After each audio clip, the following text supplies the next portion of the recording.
Welcome to Mindshock Live Q&A. This is your host, the one and only Bruce McGuire. And we are going over a plethora of topics as usual tonight in typical Mindshock fashion with logic and reason at the forefront. You want to help support the podcast, you can donate to our PayPal. Just check the link in the description. You can also become a YouTube member right here on YouTube. Help support the channel that way.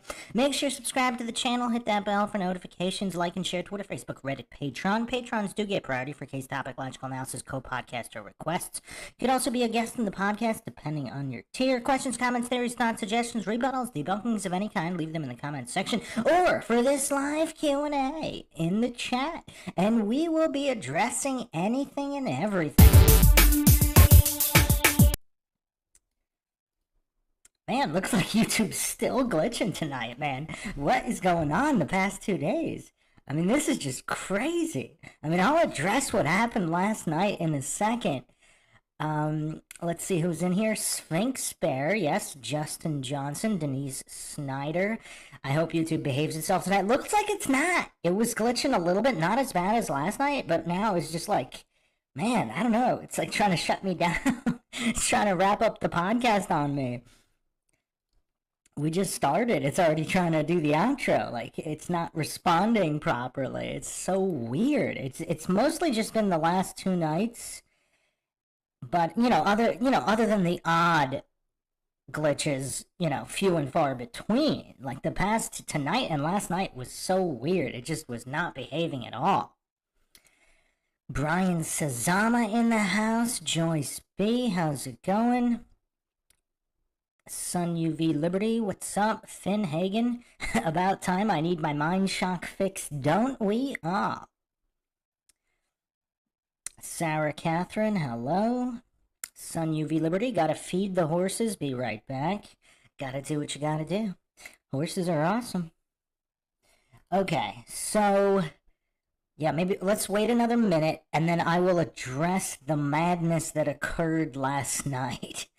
We got our whole stream shut down. I'm not 100% sure if it was related to what we were talking about, which I'll get into, but I should have tested it, because for the first time ever, it wouldn't even let me put up images in the live stream. And the first images I was putting up were fairly innocuous. There were, the ISS. What's the first one I put up? I put up the Mr. Smith effect, which I think it let me put that up without an issue. And then when I tried to put up a picture of the ISS next to the Russian Orthodox double cross, it wouldn't let me do it. I mean, none of that stuff's top secret.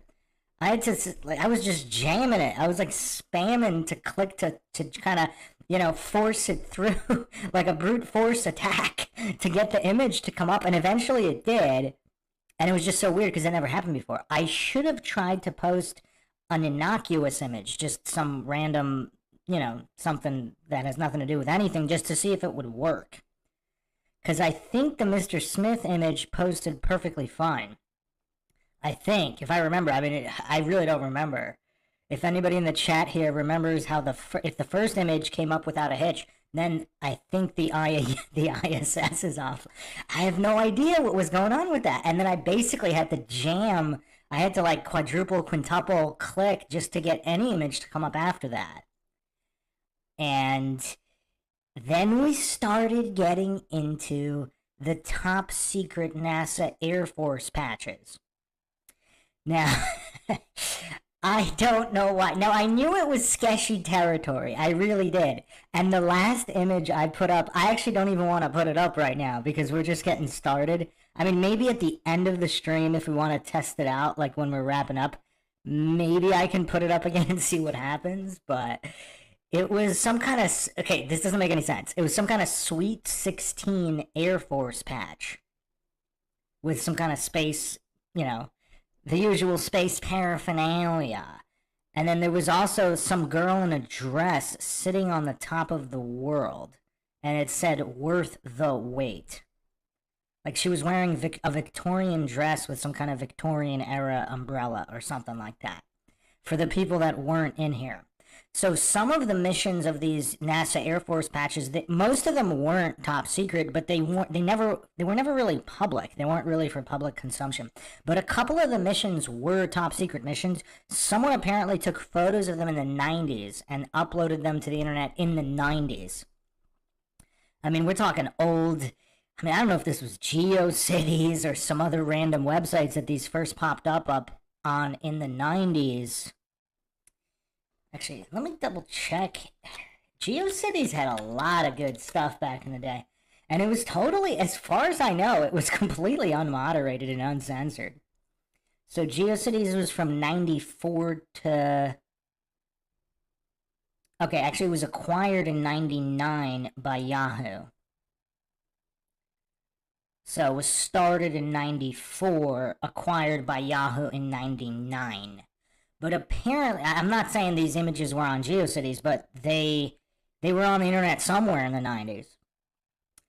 And so, yeah, I mean, I have no idea. Really bonkers stuff.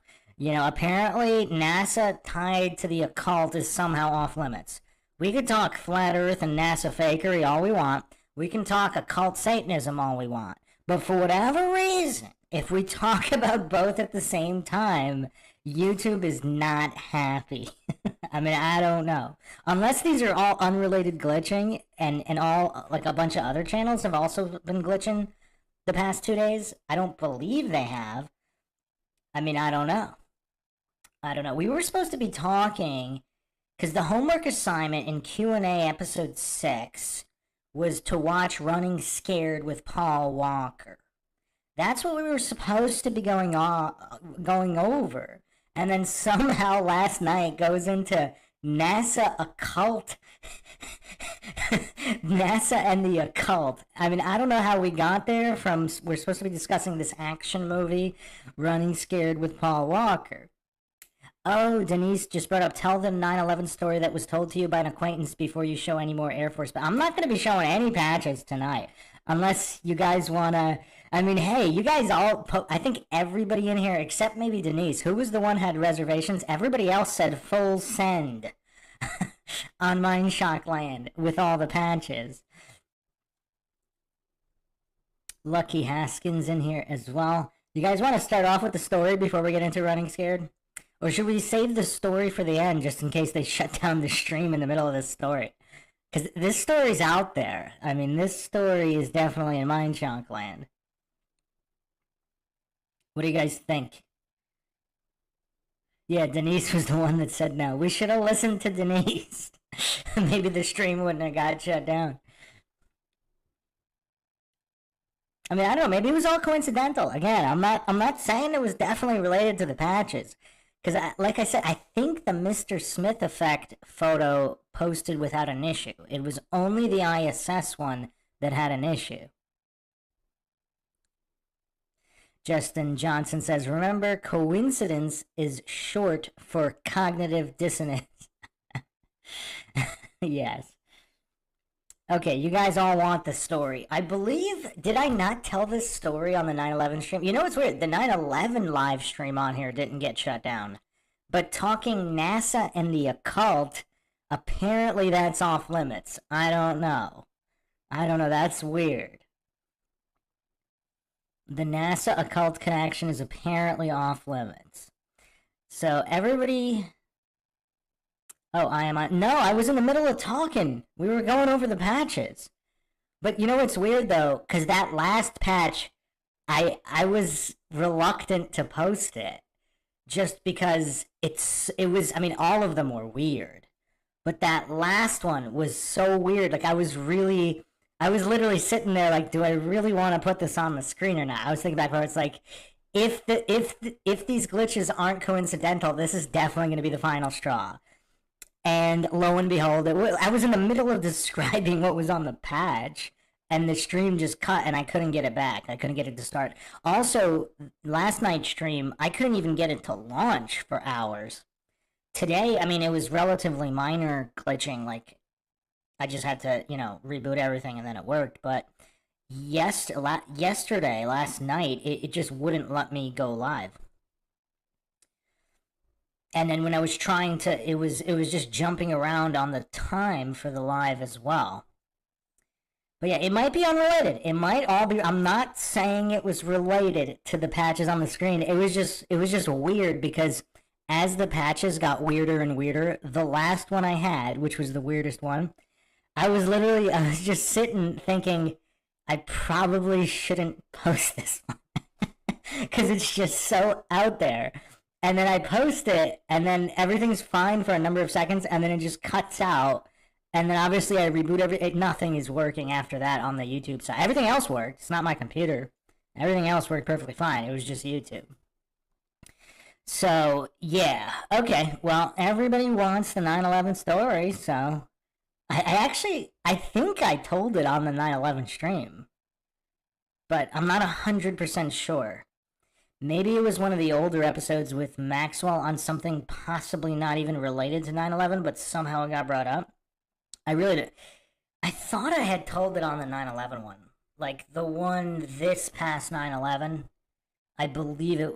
I think I did a stream this September 11th. I think, this past one. If I did, it would have been on that one. But here it is. You guys ready for the story? Hope you guys are all sitting down. You got your tin foil all ready. So, okay. So... a friend of mine who I've known for many, many years. I mean, really good guy. Older guy, just a really cool guy. This is not the person who I knew that was working right in the building right next to the towers during both strikes. So, and by the way, for those wondering, no, he never saw a plane.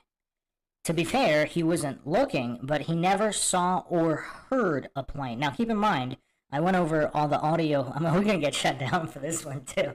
I don't know if we should go into all this stuff. This stream's going to get shut down, too. So, I went over the decibel levels, because if you're... Okay, imagine you're outside, not in a city, or even in the city. When a plane is flying overhead, it is loud. Now imagine if that plane was much closer to the ground, like the height that it would strike a tower, how loud it would be. And then in all these videos, none of these people hear the plane. Notice how none of them move their head to react until after the explosion into the towers. Nobody actually reacted to the sound, which would have been deafening, of a plane flying that low, that fast. Now, so the guy that I know that worked there right nearby, like one or two buildings over, he heard no plane. Because that was my first question. Because I've been in random skyscrapers in New York before. As long as it's not deafening in the room, you can hear planes flying overhead. I mean, obviously it depends on the time of day. It depends how close to the street level you are with all the street noise. But the planes flying really, really high that go overhead. Anyway, so this is a different guy. This guy wasn't there. But this guy had, he had a cousin who worked in the building and supposedly perished that day. So my friend, he went to his funeral. It was, so a number of years later, I don't remember how many years. Because this guy told me the story not that many years after 9/11. So if he told me, let's say, maybe 10 years after, so this would have been somewhere between 3 to 6 years after 9/11. And somehow we got into some conversation about something, and he's like, yeah, I mean, I got a wild story about that. Because we were talking about, like, how many people exactly died in the building, you know, changed identities, like, you know, supposedly people that died, all of a sudden now they're working on CNN with their start date being 9/11.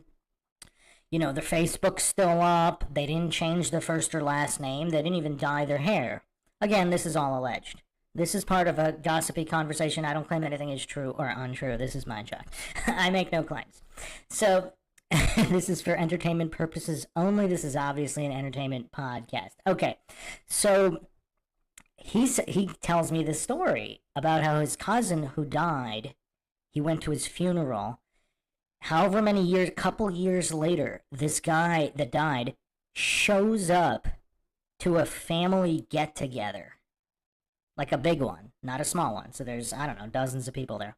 And my friend's like confused. He's going up to him. He's hugging him. He's like, "Oh, this is so great. I thought you were dead." And he said, "Oh, no, we can't talk about that." And he just would never reference any of that. So that's a weird story because you would think a lot of people always ask, like in certain events, staged or not, they say, well, if these people aren't really dead, like where do they go? They just disappear? Well, apparently, some of them semi-resume their lives without ever explaining what happened. So that's the story. It's pretty wild. So I don't think he's lying to me.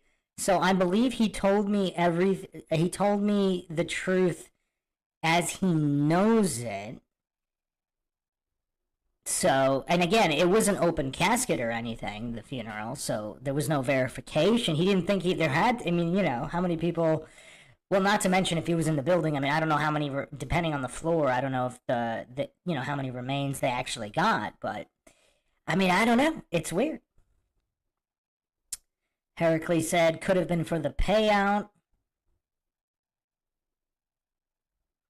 Justin Johnson says, same with the astronauts from the Challenger, all still alive except one. That's a dicey one. That's a dicey conspiracy. I am Ion's cat. Judy Wood awakes from long coma, watches 9/11, gets kicked out of university, then gets a 500-page full glossy book printed, full ISBN, but no publisher in 2010. Sure, she's not CIA. Yeah, I mean, I don't know. I do not claim anything is true or untrue. But yeah, I don't know. Was that an interesting story for you guys? And so my buddy, he was just kind of, you know, flabbergasted because he just, you know, refused. I think it was a really distant cousin, obviously. Like, it wasn't, you know, somebody he was in touch with every day. But it was just, he thought it was like one of the weirdest things ever because he just flat out refused to talk about where he was for the last couple of years.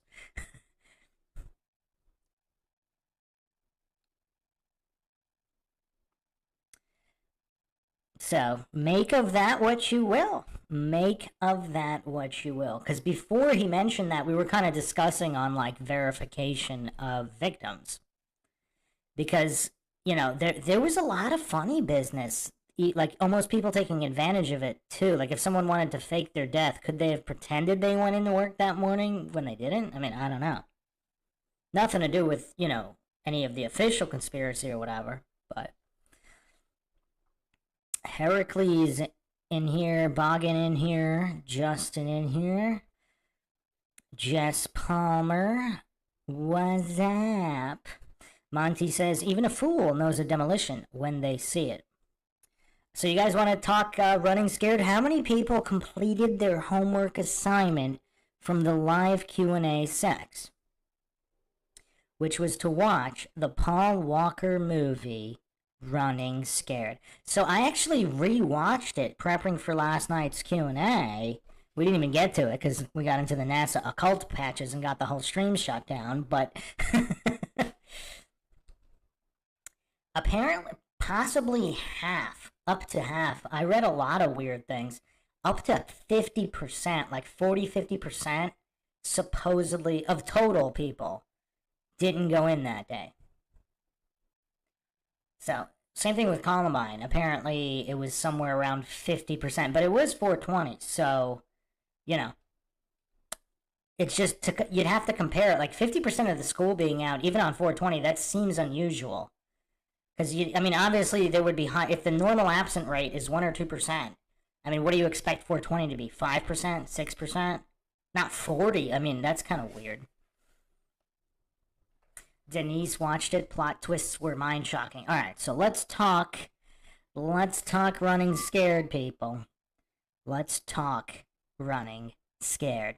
So I actually forgot how good the camera effects and cinematography were. Because Running Scared, I think that's 2006. Yeah, there was also a 1986 movie, Running Scared. Wow, check out the plot for this. It was with Gregory Hines and Billy Crystal. Two streetwise Chicago cops have to shake off some rust after returning from a Key West vacation to pursue a drug dealer who nearly killed them in the past. So, suffice to say, the 2006 version was not quite that.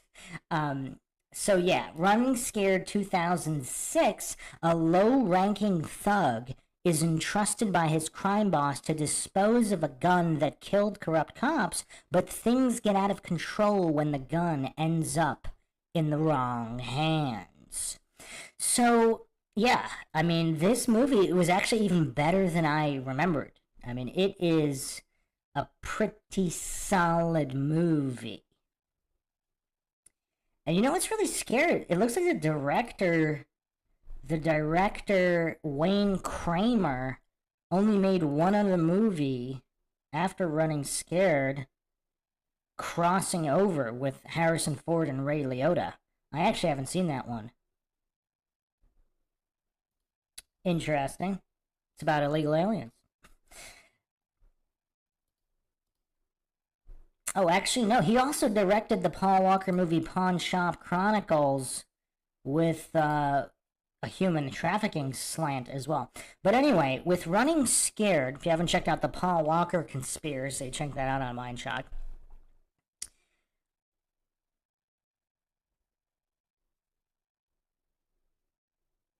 Oh, I am Ion's cat. I also found the Slinger cut of Cyborg, watched it again, just got the knife blade in the boot tip. You know what? I have to watch it again because I don't remember if I've even seen the Slinger cut. I think I have. I've seen that movie a bunch of times. I must have seen it, but I'm not 100% sure. I'm going to rewatch that one as well. And then someone recommended Lakeview Terrace with Sam Jackson, so I got to check that out next. I guess that'll be the new assignment for the Q&A 9. Hello, Court of Public Opinion. So let's talk Running Scared. So the camera effects were spectacular. The cinematography, I mean, there's going to be spoilers here, so heads up, spoilers. You guys had plenty of time to do your homework, because live Q&A 6 was weeks and weeks ago. So everybody had plenty of time to watch the Paul Walker movie, Running Scared. So spoiler alert. Spoiler alert. So in the movie, I mean, the plot is fairly interesting. I mean, you got Russian mobsters, you got Italian mobsters, you got undercover cops, corrupt cops, you got domestic drama with kids, parents. I mean, it's a wild movie.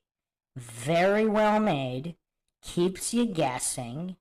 I mean, it is a high quality film. I mean, I can't really think of movies being done now. It also wasn't really infected with any of that woke nonsense, even though it's a Hollywood movie.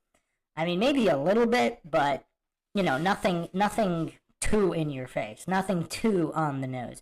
So the scene that was absolutely terrifying that I mentioned, which is the whole reason. Yeah, I mean, I can't remember the last time I saw a good movie.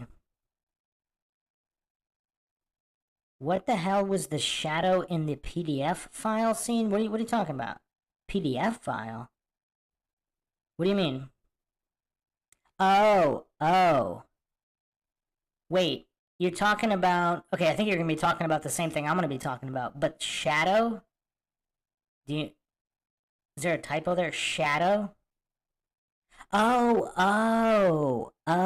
Okay. When he's in the bathroom making the call.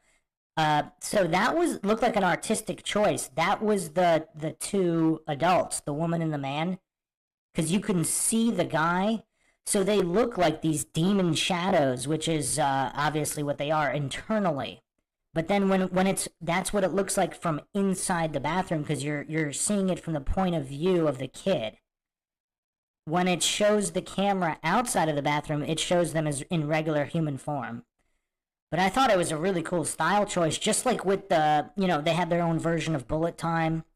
and some of the effects were so cool, and some of the time-based effects with the rewind. I've actually never seen a movie utilize those, and this was 2006, so it was made maybe in 2005 or early 2006. So yeah, it was really well done. I wanted to see those effects in more movies, but apparently, I mean, maybe it Wanted with Angelina Jolie, that had some crazy effects too, but not quite like that. Running Scared was cool because it was drama based, and then of course the finale in the hockey rink, their black light hockey rink with the lights off and just black lights. That was so cool. Although I will say my main criticism of it, in the next scene when Walker's driving in the car with the kid, his face does not look like he took 5 or 6 puck shots to the face from pro or semi-pro players.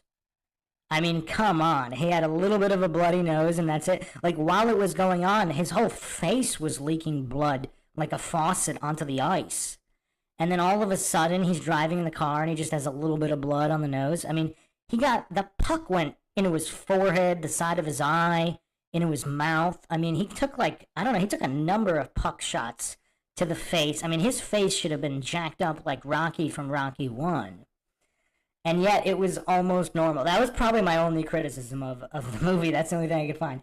And then also in the end, the whole John Wayne reference in the cowboy. I mean, that was just so well done. It was so stylish. I really liked it. Yeah, you don't get stitched up that quick. So anyway, with the scene with so it's got one of the creepiest scenes ever.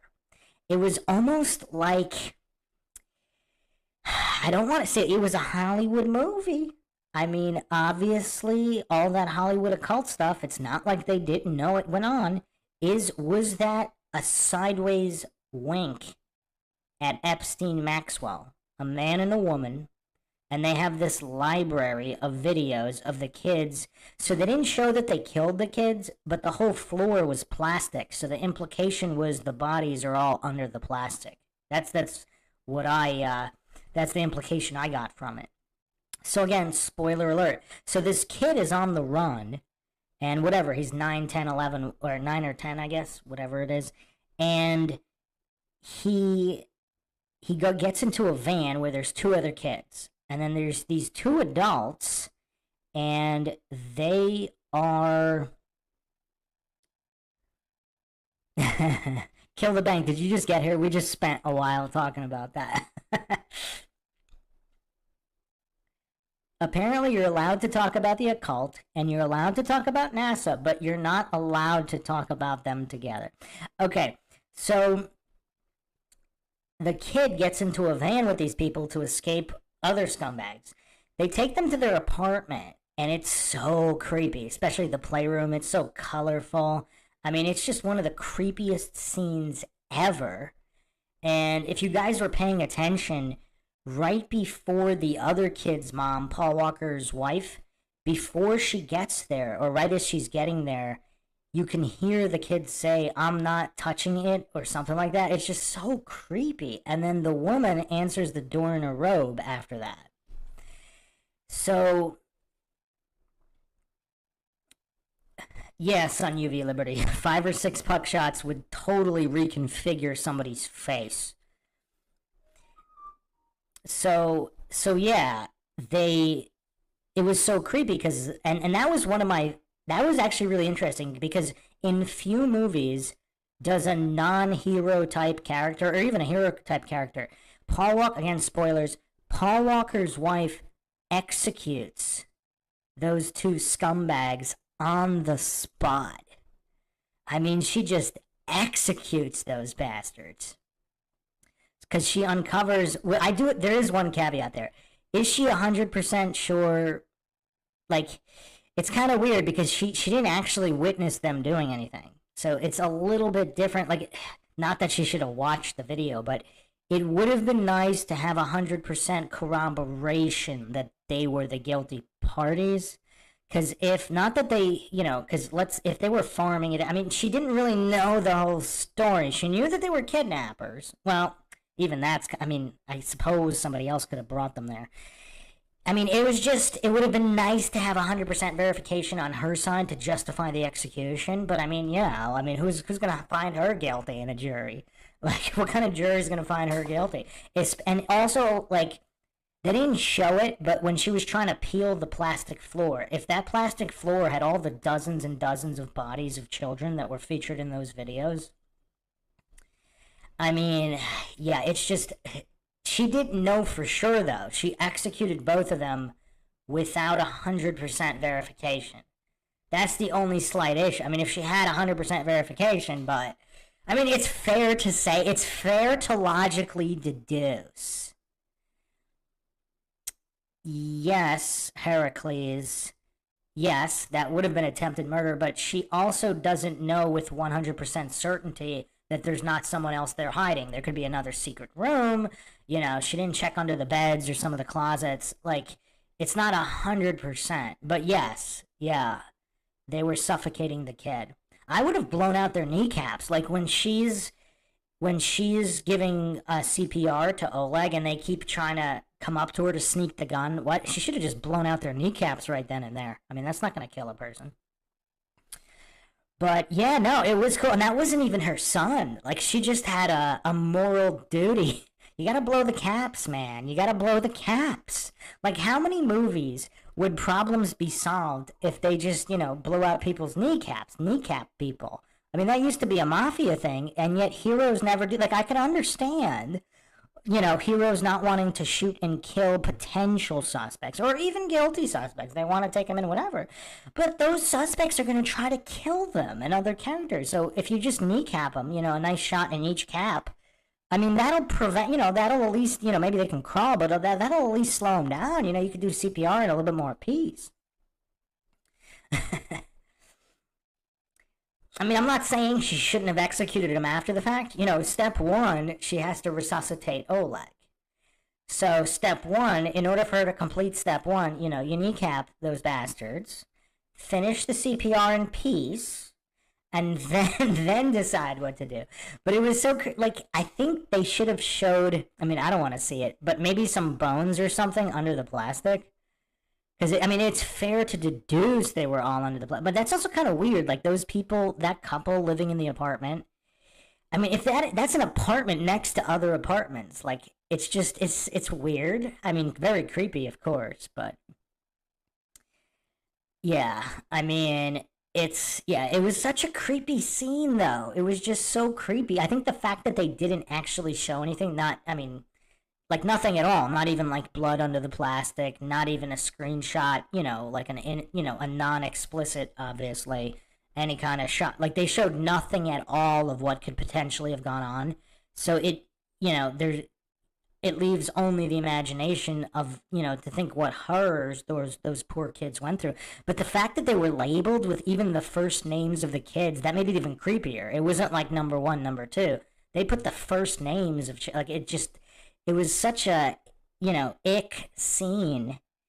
And this is a major Hollywood movie. Was that a nod to Jeffrey Epstein, Ghislaine Maxwell?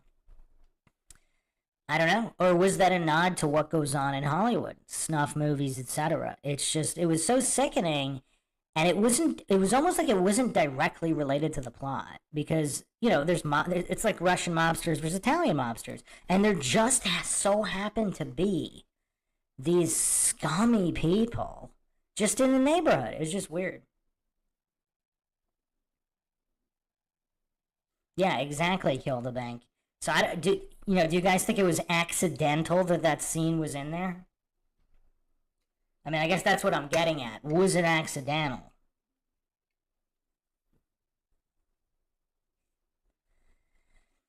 But yeah, the movie was actually a lot better than I remember it across the board, including the ending. Now, it had one of the saddest endings ever because Oleg's mother, she killed herself, I guess because she thought her son was dead. It was weird. It wasn't, it wasn't even the night it wasn't even out yet. Like, why did she blow herself up? It was weird.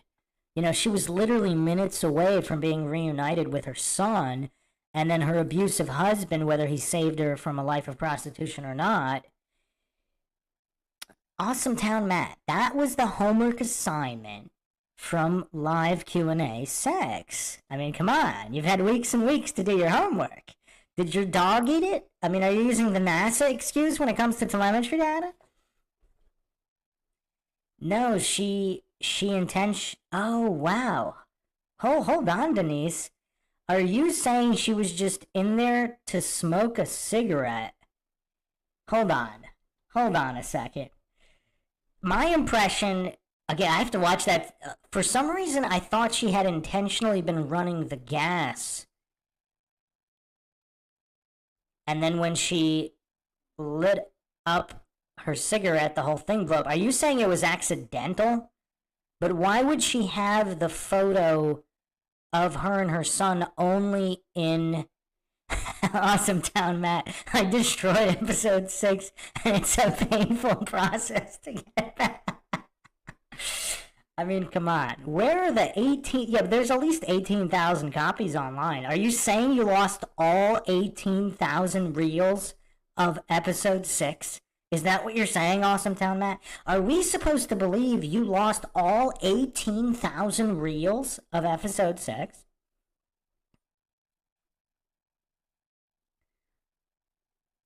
Yeah, kill the bank. Me too. I thought she had intentionally turned it on because if she just wanted to smoke a cig and reminisce about her son, why wouldn't she be doing that in the house?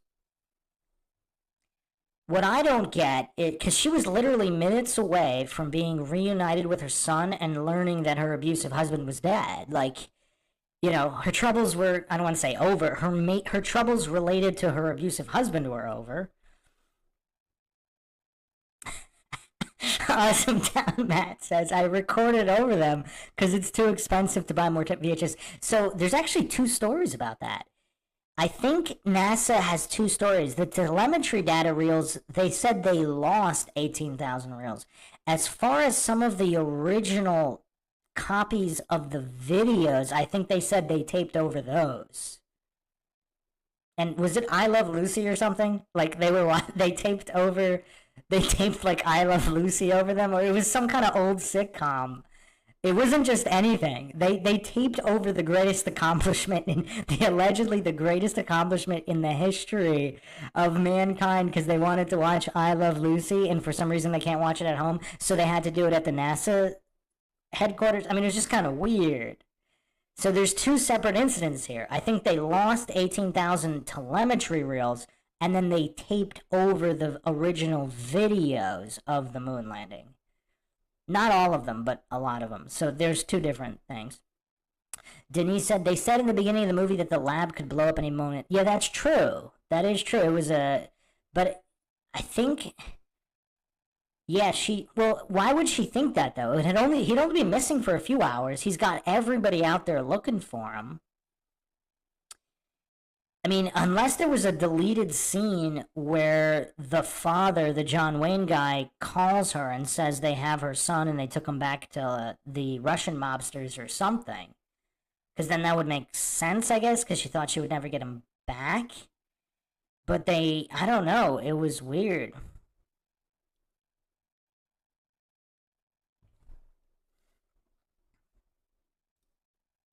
Hold on a second. Let me double check if there were any deleted... I didn't even look if there were any deleted scenes on that.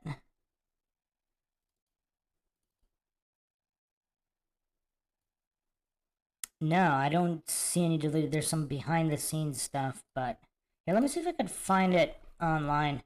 IMDb used to have forums that were so helpful, and then they just shut them all down. Was anybody ever on the IMDb forums?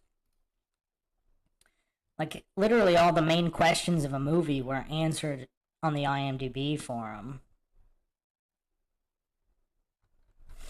So let's see what that character's name was. Ugorsky.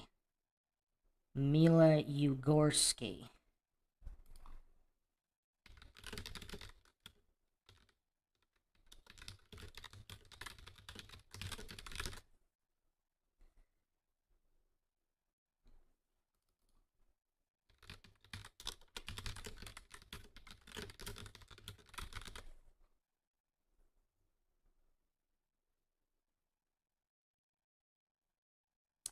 Okay, so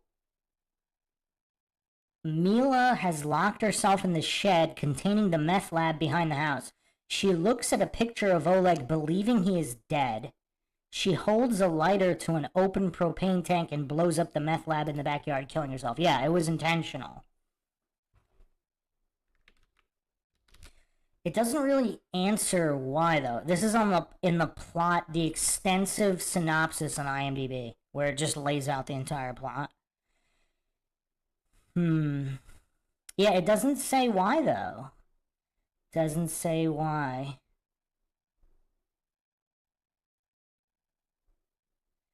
Yeah, let me check out Reddit. See if anybody else... I mean, this really is an underrated film, though. I mean, this film is up there. You know, like, I would definitely put it... I'd probably put it top 50 all time. I probably would. And I'd probably put it top 10 of films around the early 2000s era. Just that little window.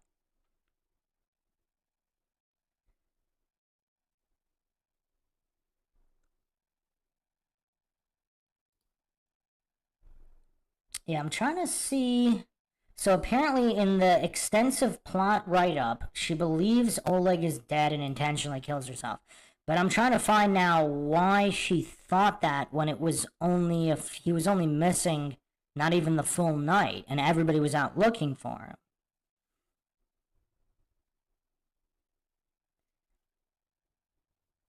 Big Pine Stanley, we're talking Running Scared, the Paul Walker movie, the homework assignment from Live Q&A 6. Sphinx Bear, are you telling me you didn't do the homework either? Oh, man. How do we do a watch party on a copyrighted movie? I'd have to stop it every... I would have to stop it like every 2 seconds, and then we have to spend 10 minutes talking about every 2 minutes, every 2 seconds in order to fall under fair use. How do we do that?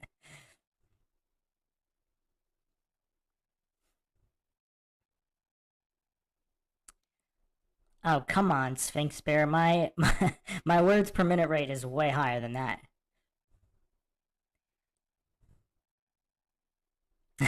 Pinto Sack says, Bruce has an old school keyboard from the late 80s.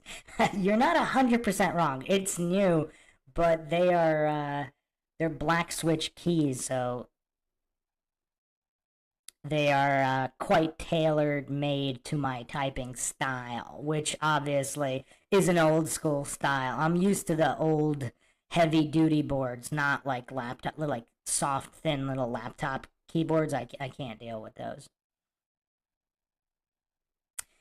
No, that's Fast and the Furious. That was the Fast and the Furious series. Sun UV Liberty with an interesting question. Is it better than the Boondock Saints? As a pure action movie, no. Drama-wise, I would say yes. I would have to rewatch it. Honestly, I've only seen Boondock Saints once or twice, very close to time of release. So I would have to rewatch that, honestly. I remember the action scenes were quite good, but I don't remember the drama being that great. And I don't remember the plot being that complex either. Sphinx Bear says, I haven't watched a movie since Beauty and the Beast, the original, when my daughter was 3. Beauty and the Beast is all up in the occult. Sphinx Bear, you got any gray poupon with that fancy keyboard? It's not that fancy.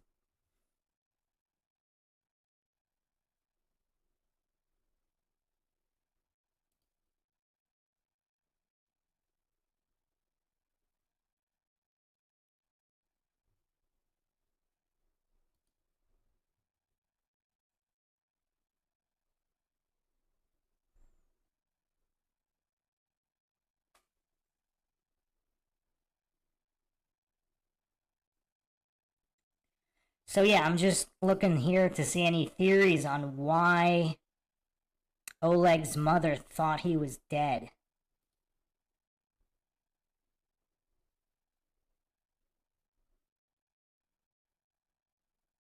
Oh wow, I just read a very interesting analysis here where running scared is a modern day grim fairy tale.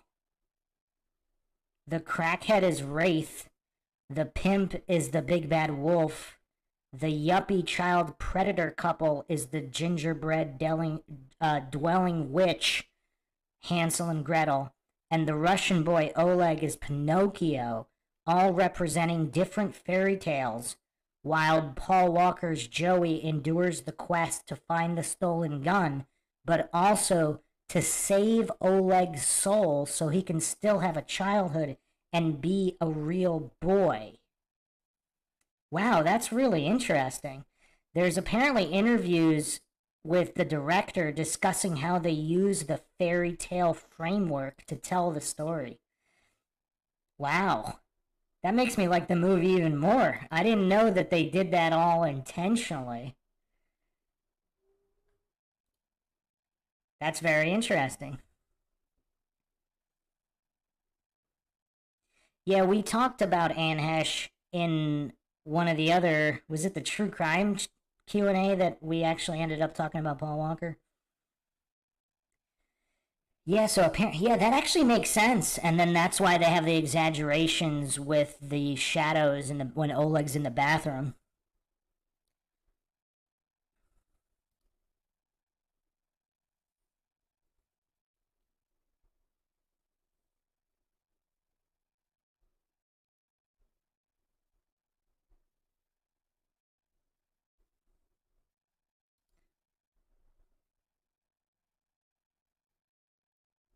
Yeah, I'm still not finding why Oleg's mother thought he was dead and killed herself instead of just waiting a few more hours to see if they found him. Hmm. Hmm.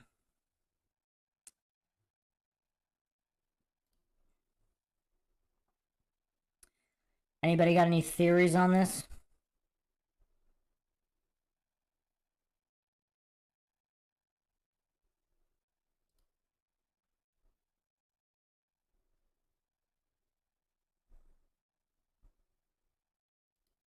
Yeah, it is kind of a yeah. I mean, a lot of people are kind of talking about how it's a modern day dark fairy tale. Apparently, the budget was 15 mil and they only made back 9 mil. Apparently, nobody saw it. That's a shame.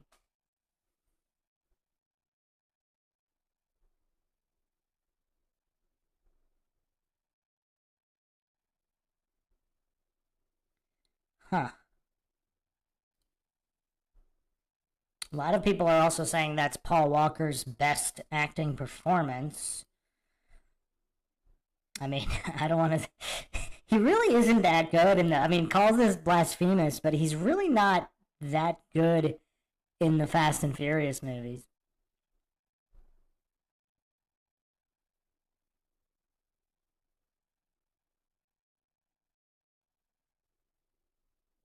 Oh wow, Kill the Bank. I didn't even think of the parallel to reality where yeah, spoiler alert, Paul Walker's character fakes his death in the end. That is interesting. It is indeed.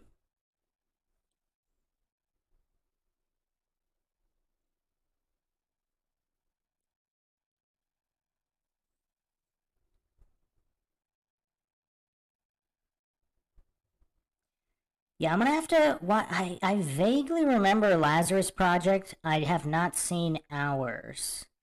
Yeah, Joyride was okay. I think I saw that around release as well. It was better than I thought it would be, but it's no running scared. I mean, it was all right, but yeah, I might have to watch it again.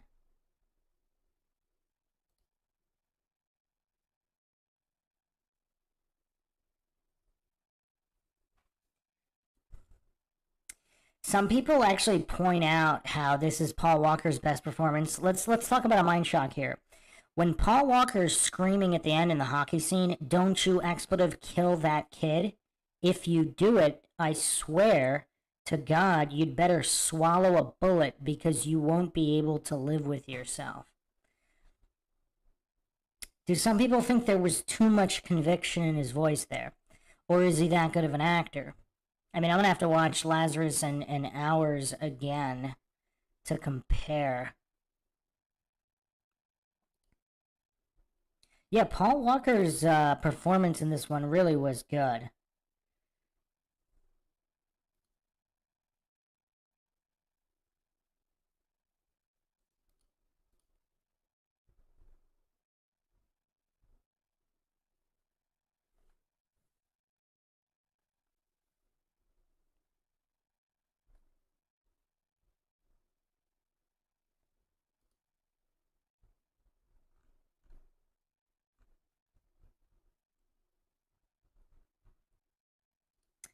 Still not finding anybody talking about why Oleg's mother killed herself.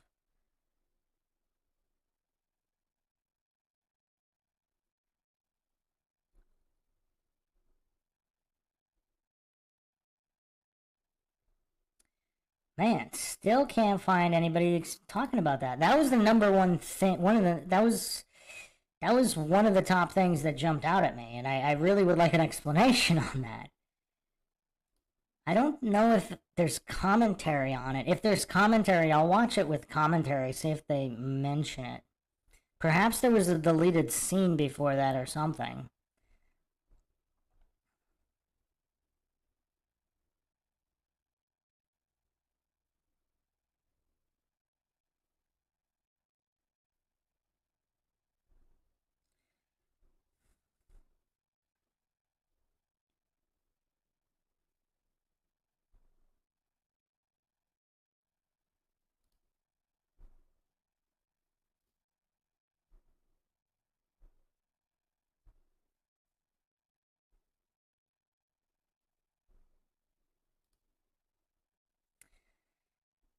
Yeah, nobody's talking about that. That's so weird.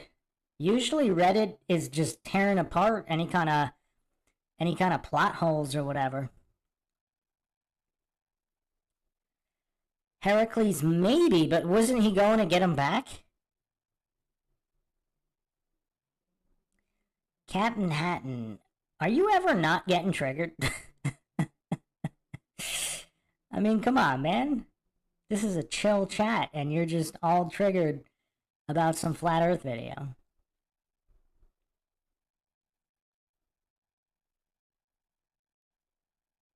Big Pine Sailing says, funny how triggered goofs just can't help themselves. I'd love to get down with the actual topic, but I wasn't watching movies during this era.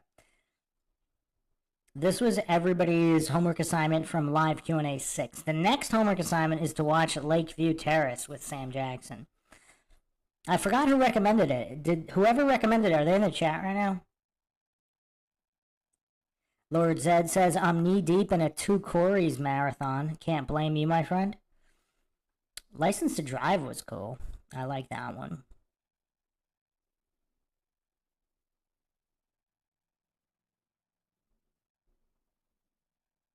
Soundtrack was banging.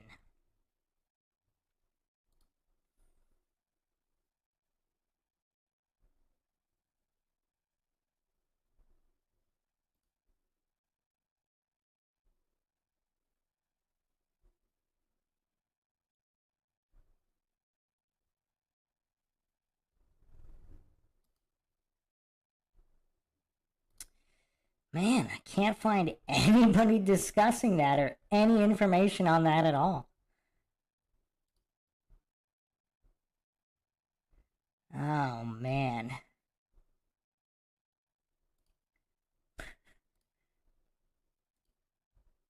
I will definitely watch, if there's commentary, I'll watch it with commentary and see if that's addressed. I find it hard to believe the director wouldn't be talking about that while it's going on the screen. Yes, Jamie Barbario, The Game with Michael Douglas.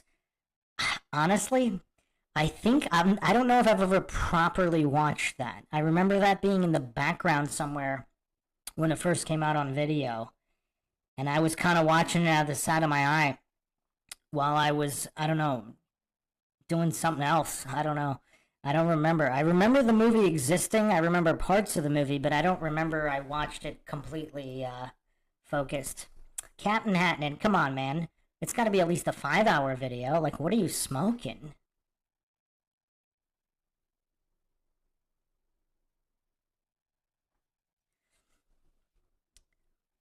Yeah, Lakeview Terrace is up next, and that'll be the game. It's all about the game and how you play it. We talking about the Triple H documentary? What are we talking about here? The game. Gattaca. That is another one that I have not seen. Have not seen Gattaca. I'm not stopping on my quest to figure out why Oleg's mother couldn't wait a few hours for Oleg to be found.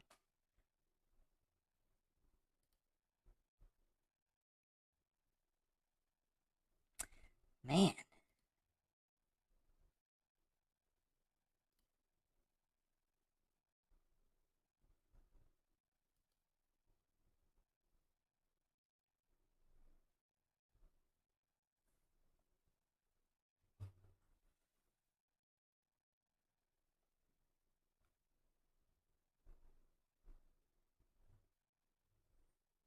Yeah, this movie's really not that popular. There's not a lot of discussion on it at all.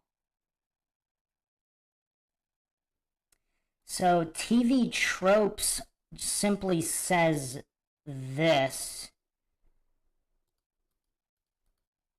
Mila gives into despair as the events of the night push her to blow herself up with her husband's meth lab. The only other thing I could think of is when, I mean, how would her husband have even talked to her unless on the phone? Because he's at the hospital. He gets out of the hospital, goes to the police station to try to get info from Oleg. Then he takes him to the ice cream place or whatever, and then Oleg escapes again. So does he go home after that to tell Mila he's going to go kill the kid?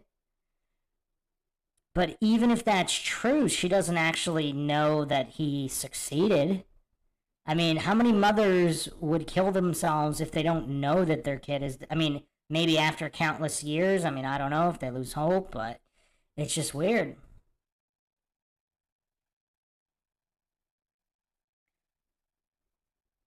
Oh, Lord Zed recommended Lakeview Terrace, but it's not trippy, just good. That's perfectly fine. Ask ChatGPT. Running Scared might be obscure enough, but actually, you know what? Let's do it. let me do ChatGPT. See, I never even thought to do that. I don't know if like how. I mean, yeah, I don't know.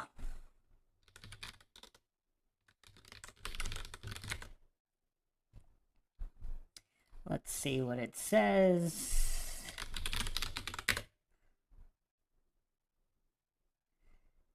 Dun, dun. It is slow. Very, very slow.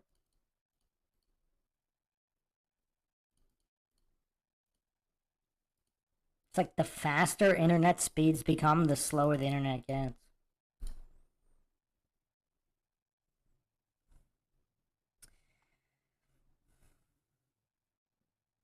Okay, let's see here. In the movie Running Scared 2006, why did Mila Yagorsky kill herself at the end? Oh, wow. Here's the answer.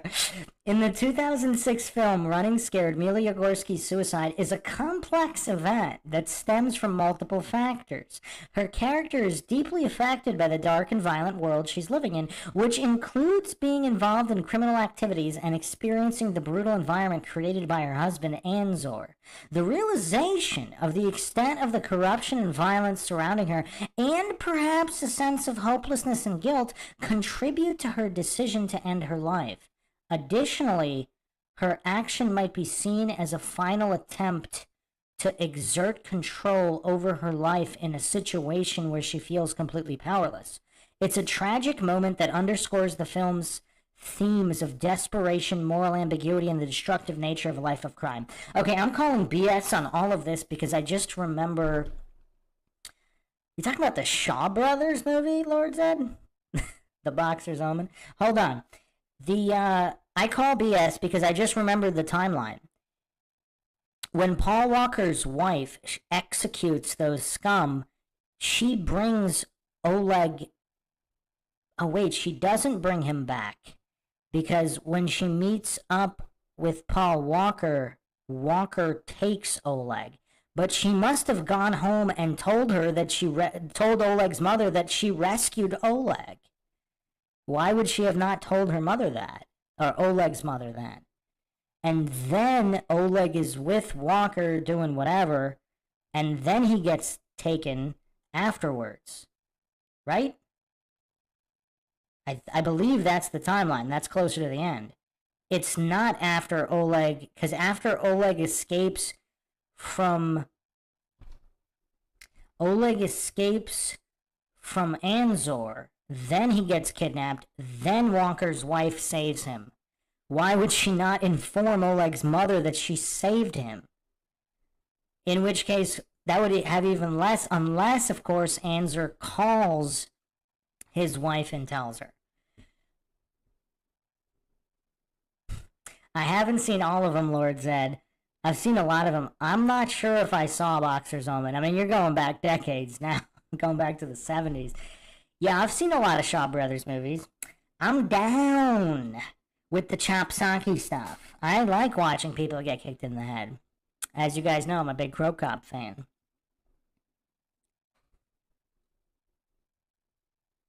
A lot of the Shaw Brothers movies did have similar plots, though.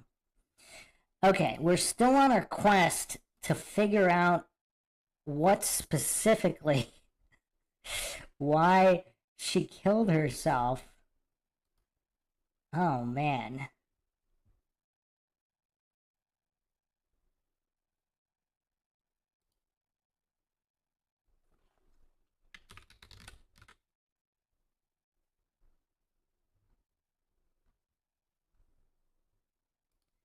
I mean, I found some deep analyses of the 80s running scared movie with Billy Crystal. Not so much the 2006 film. Man, this is actually kind of bothering me. Oh, here we go. Okay, the wiki.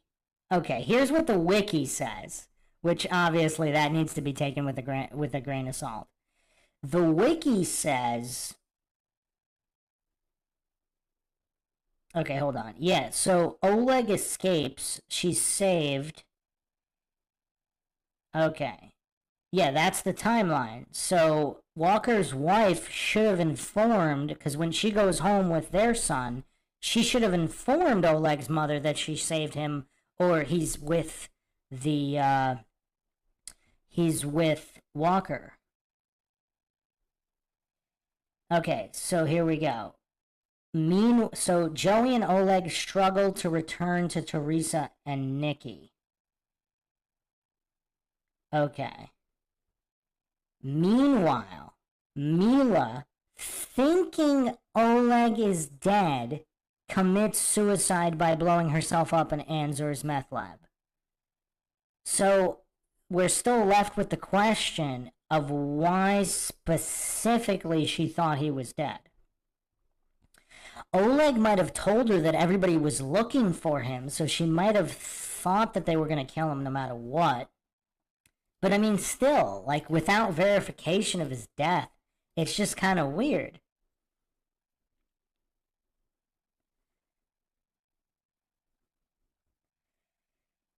Sphinx Bear asks, have any of you seen Nefarious? Just remembered I did recently watch that. I thought you didn't watch movies.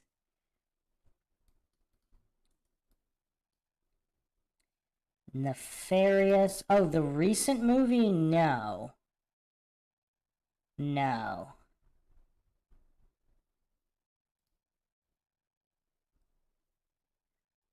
Okay, I don't know. I like to get to the bottom of things, but this running scared thing, Like, I have a feeling there's possibly some kind of deleted scene or something.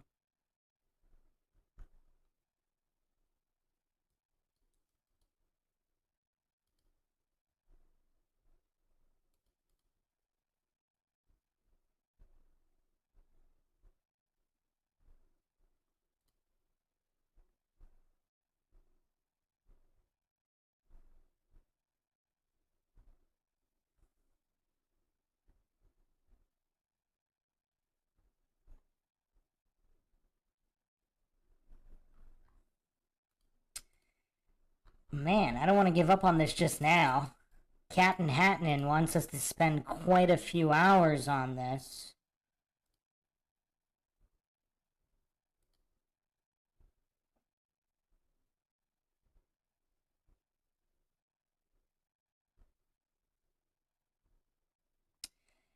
Yeah, I think the only thing I can think of is if there's commentary on the movie. So I will report back on that in the next Q&A. Yeah, Conspiracy Theory with Mel Gibson is phenomenal. Anybody think it's weird that Mel Gibson has spoken out about some of this stuff? I believe he actually had an interview. Wait, what year was Conspiracy Theory? Was that? Because his interview was 1998. And the movie came out in 97. Interesting. So he didn't start speaking out about the weirdness in Hollywood. Okay, actually, you know what? Here's the Mindshock of the evening. I'm going to put up a Mel Gibson interview from 1998. I'm not sure how many of you have seen this.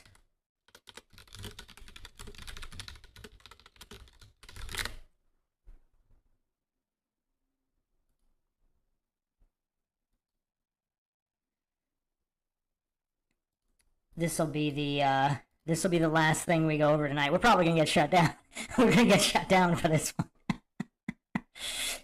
You guys came here for Mindshock. You're gonna get some Mindshock. I mean, I actually wasn't aware of this interview until recently, but now that Kill the Bank brought up Conspiracy Theory, for some reason I thought he knew that after, but now it can't be coincidental that this interview comes out a year after Conspiracy Theory. Oh, 2 years. It was actually December 99 here. For some reason, I've seen this stated as a 98 interview. But for some... Okay, so this is some kind of tape. The date of the tape is 99. So I think the interview was 98, though. Alright, you guys are in for an absolute mind shock. He actually names some names, believe it or not. He doesn't name all of them, though. Let's see if this works, by the way. We'll know whether YouTube is glitching if it allows me to put the video on the screen. Let me just find it real quick. Alright, I think I got it.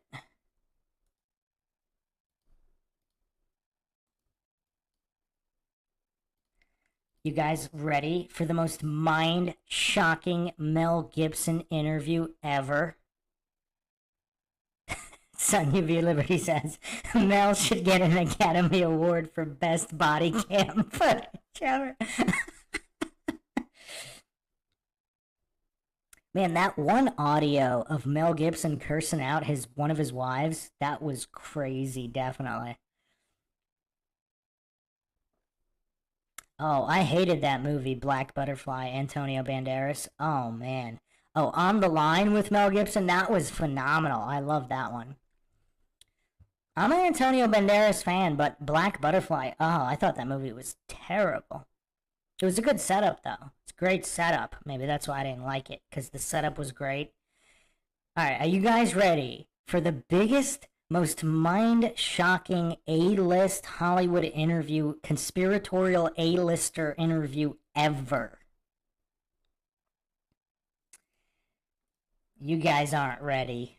Alright, if the stream cuts out tonight, we know why. Honestly, I don't even remember the movie now, but I think I knew the twist before, and I thought you were supposed to, so that kind of annoyed me when I was like, wait, that's all they got? Okay, so here we go. I'm bringing it up. Hold your horses, kill the bank. Hold your horses. I think Sun UV Liberty just fed them, but you gotta hold them.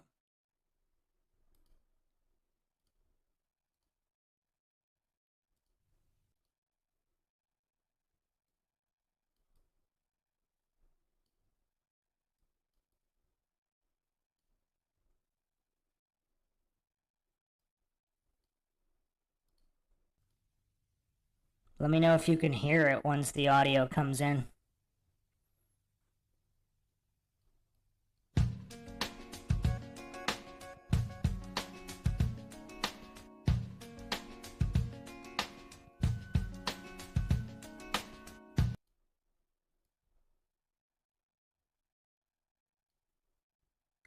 Okay, so this was August 25th, 1998. Let's see if they shut us down right now, because this is gonna be crazy. Can everybody hear it? What were your options at when you were 18 in terms of what you might do with your life? Can everybody hear it? I just paused it, but I want to make sure everybody can hear it because I'm not 100% sure. Can everybody hear this? Okay. Well, I had absolutely no idea, and my options were, get some quick, fast job, probably physical labor, to to earn the bread. And where were you? In Australia. Okay. I had an opportunity of going to university. I'd finished high school, did average, but passed. Really hated school, and I could have gone into journalism or. The other option that was open to me was sort of auditioning for a drama school, Right. which I did. I could tell jokes and stories and make stories up and convince people of things that weren't true. You were a liar. Kind of, yeah. A great liar. Yeah. Yeah, a good liar. Yeah. I'm not as good a liar now as I was then. Yeah. Because it's, the lying thing is something you have to try and overcome, I guess.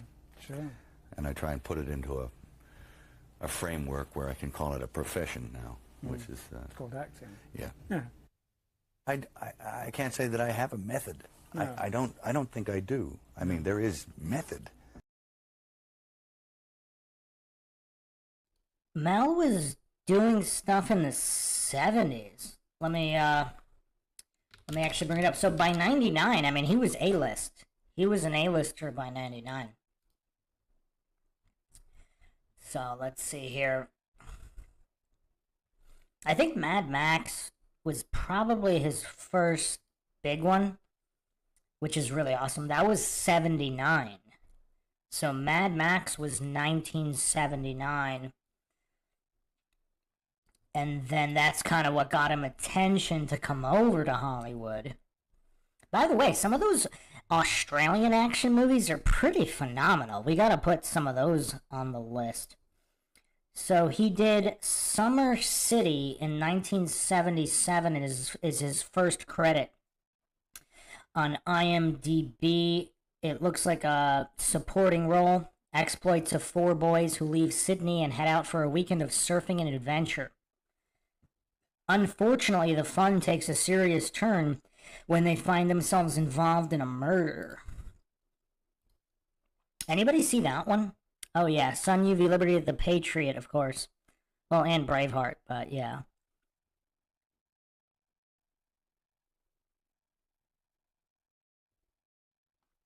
Incorrect, Brian Sazama. You do shock a stopped heart. You want a source on that? I'll bring it up in a second.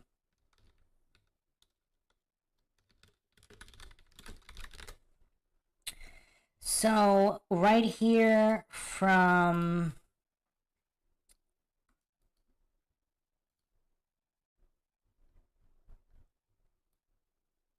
So this is AED USA. This is defibrillator. They make defibrillators. Once a person... Alright, hold on a second. Sudden cardiac arrest can be reversible if treated immediately. But actually, hold on. Protect it. CPR and defibrillation are two life-threatening, life-saving interventions.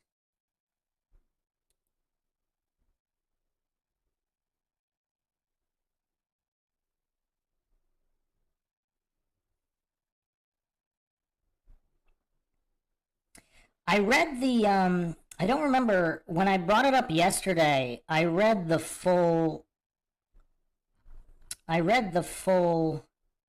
definition.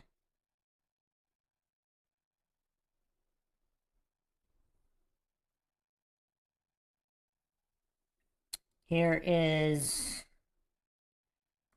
Cochrane is trusted evidence, type of electric shock to restart the heart in a non-hospitalized person when the heart stops beating. When a person's heart stops beating, it may be necessary to deliver an electrical shock called defibrillation to the person's chest to restart their heart. 2 electrodes are placed on the person's chest to allow the defibrillator to deliver the electrical shock. Historically, the electric current applied to the chest has traveled in one direction between the electrodes. More recently, defibrillators have been designed to send the electrical pulse in one direction and then the reverse direction. This is known as a biphasic wave form. So this is a study, 552 participants, so, I'll post the link right here. So, yeah. Before you project your Dunning-Kruger, Brian Sazama, you might want to do a little bit more research.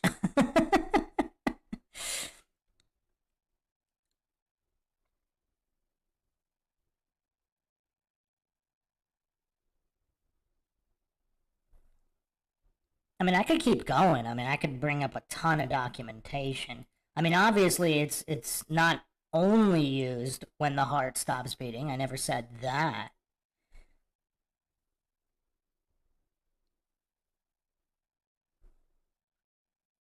Obviously, it's not going to work a long time after the heart stops, but I never said it would. That would just be straw manning.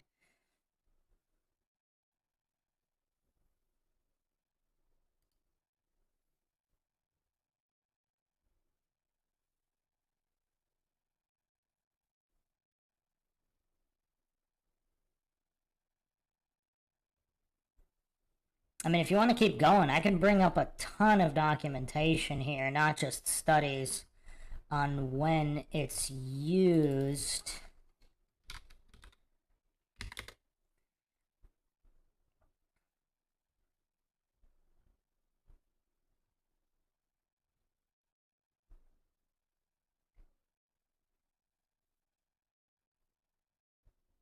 So, yeah, a bunch of sources pretty much just state that defibrillation is used during arrhythmia or when the heart has stopped.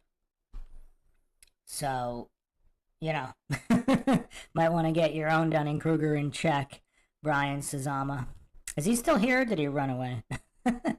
Okay, so let's go back to this, to looking at Mel Gibson's resume here. Did anybody see Summer City? That sounds interesting. 4 surfers. I think Mel plays one of the surfers named Scallop.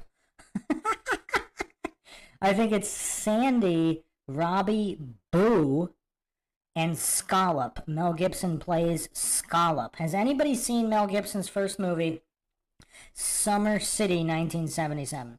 His second and third appearance, well, he did The Sullivans TV show in 78, Cop Shop in 79, The Hero, a TV short, and then he got Mad Max 79. He did a couple more TV series, small movie appearances. Gallipoli, 1981, was his other big movie. Peter Weir's movie. That was a big one. Then he did Mad Max 2, The Road Warrior, which was huge, 1981. Then he did a bunch more movies, then Mad Max, and then he got really popular. I think he officially went A-list with Lethal Weapon 1, 1987.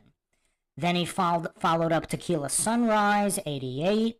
Lethal Weapon 2, Bird on a Wire, Air America, Hamlet, Lethal Weapon 3, Forever Young, 1992. Man Without a Face, 1993, which I think that was his directorial debut. Then he did Maverick, 94, which is quite underrated. So now he's been A-list for a while. Then he did Braveheart, 95, one of his biggest movies. And, you know, Academy Award winner now.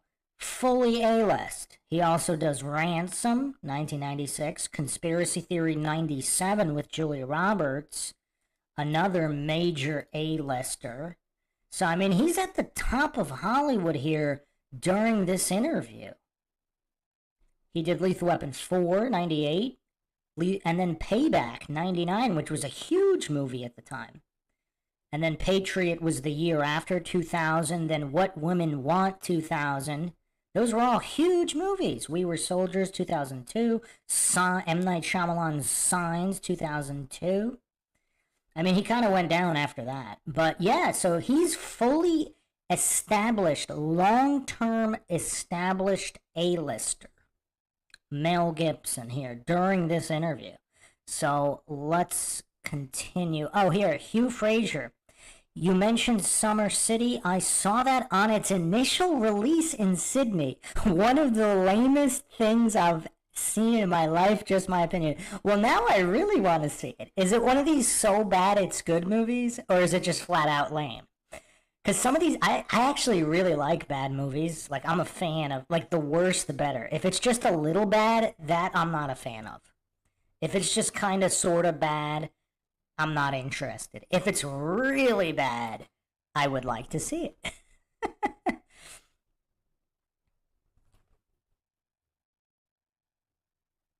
Oh, Brian Sazama is still here. Okay, so were you really that clueless? You didn't know that Yushaka stopped heart as well? I mean, after brain activity has ceased, obviously shocking the heart will not do anything. But yeah, I mean, come on, 1 minute on Google and you wouldn't have humiliated yourself just there. Okay, so seriously, Sphinx Bear, that's blasphemy. When you were younger, you would confuse Mel and Hasselhoff?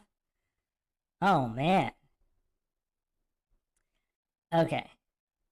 So, okay, people are bringing up Nick Cage. No, we are not bringing up Nick Cage. You can bring up Steven Seagal, but do not bring up Nick Cage. So, let's continue this interview, man.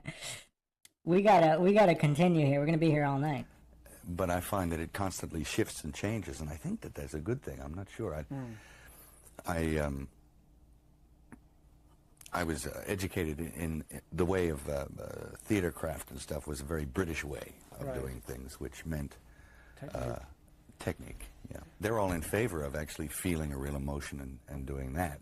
Yeah. But they just say you're not going to be able to summon that every time, and even if you could summon that every time, you would die young. Yeah. So that you have to be able to at least fake it well. Mm. How do you deal with actors on that way? Well, you choose the ones who you want to be with for a start. I never make them read or anything. I doubt that you do either. No, I don't like it. I don't understand I get that. embarrassed. I get embarrassed. And when they cry in a reading, I get like, oh, God. Yeah. Oh, you know. You want to go and... You want to leave because you feel you shouldn't be there. Well, it seems like you're doing something terribly wrong. You feel like some kind of a, I mean, you feel as if you're committing a crime. Yeah. And it's kind of slimy. It's kind of prostitution. Sure. But that, I think, is even beyond. It's just kind of watching someone go through the act of prostituting themselves. There's something very almost unbearable about it. Those are interesting comments. I mean,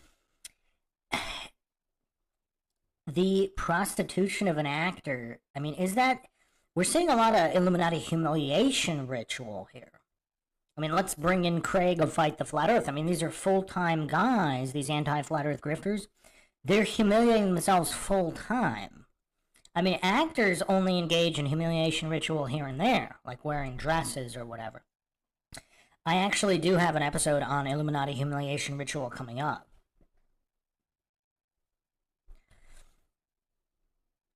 Well, that would be known as an anecdotal logical fallacy, Brian Sazama.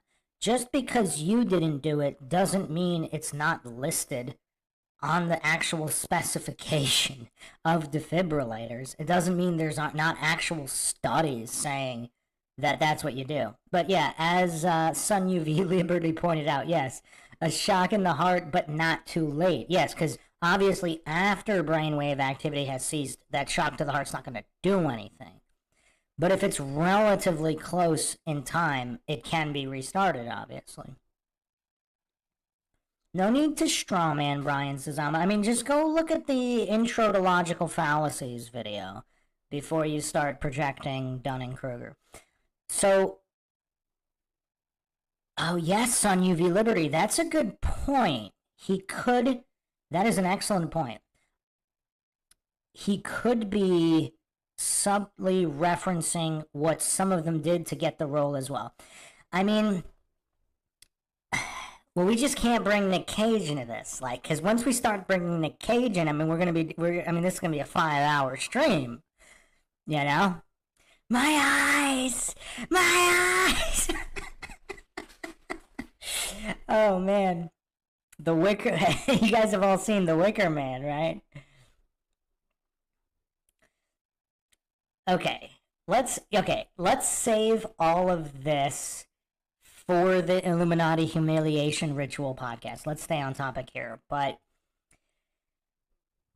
yes, Sun UV Liberty, he could be referencing that as well. And unfortunately, there's so many stories of like how people transcended to get A-list. Like John Cena is actually a good example because his first Hollywood run, I think the WWE films, like it was The Marine, some of those early movies with John Cena. So I can't stand John Cena in pro wrestling. I would put him as definitely bottom 3 worst main event pro wrestlers of all time, if not number 1 worst. But for some reason, I actually kind of got a kick out of his first movies. But then they didn't do well. And then his second run at Hollywood, where he transcended into the A-list, that's where all the humiliation rituals were. Apparently there weren't humiliation rituals for his first run that wasn't successful. It wasn't A-list, Hollywood, whatever. So, yeah. Lord said, that's fine. We can do a 5-hour Cage stream, but let's save it for that stream. Because we're going over other things here. So, let's continue. I find it, all the actresses I've spoken to, all without prompting, come up with the same thing of how detestable is the casting process. Not the old casting couch thing, just the thing of not having someone good to read with, you know, and being expected to come in and emote and look sexy and the whole thing in front of a bunch of strangers. It's not fair. It's perverse. Well, it's not fair on them either. No. It's asking them to do something, and you don't find out anything from it. Nothing. You find out nothing from it. This is the main reason why I really hate it. You can get them in there, and somebody might do just a slap-up job for that day, but that's what they've aimed at, that day. You have to be able to figure out whether they're going to be any good for 3 months while you're working with them. And the best way to do that is to get them in the room, sit them down, and it may be uncomfortable, as it always is getting to know someone to begin with, and they think they're going to have to read, so you tell them, well, to begin with, I don't want you to read anything, and they sort of relax a little. And you say, no, I'm not making anybody read, so they don't feel like they're being outcast. No, that's the big thing, yeah. And I don't think it tells you anything except the fact that, well, hey, they can read. I was fortunate. I only had to do it one time, ever. As an actor? As an actor, when I was starting out on a career. I only had to do it once because I was really bad at it. I couldn't do it. Yeah, that's an excellent point. D-Town Books, who said it. He strikes me as pretty sincere in this. Don't know too much about him and came in late. Yeah, if you notice his facial impressions at the beginning, it's almost like he's scared to say too much. But on the other hand, you can tell it really bothers him, like the scummy nature of Hollywood. Like you could tell it bothers him throughout all of this, like genuinely. Which is this is a very curious interview here, because you don't see these, especially in 1998. I mean, can anybody find a genuine 1998 interview with an A-list Hollywood actor? They just regurgitate their classic PR script. There are no interviews like this with A-listers. I mean, can anybody find one? I've never seen one. Hugh Frazier says, Summer City was really bad. I thought of it because you played Mel saying he was a great liar. The only reason I saw it was there was some guys and gals in a big U.S. convertible cruising outside. The guy had a loudhailer and was saying how fabulous the movie was. Such a liar. Maybe he was Mel.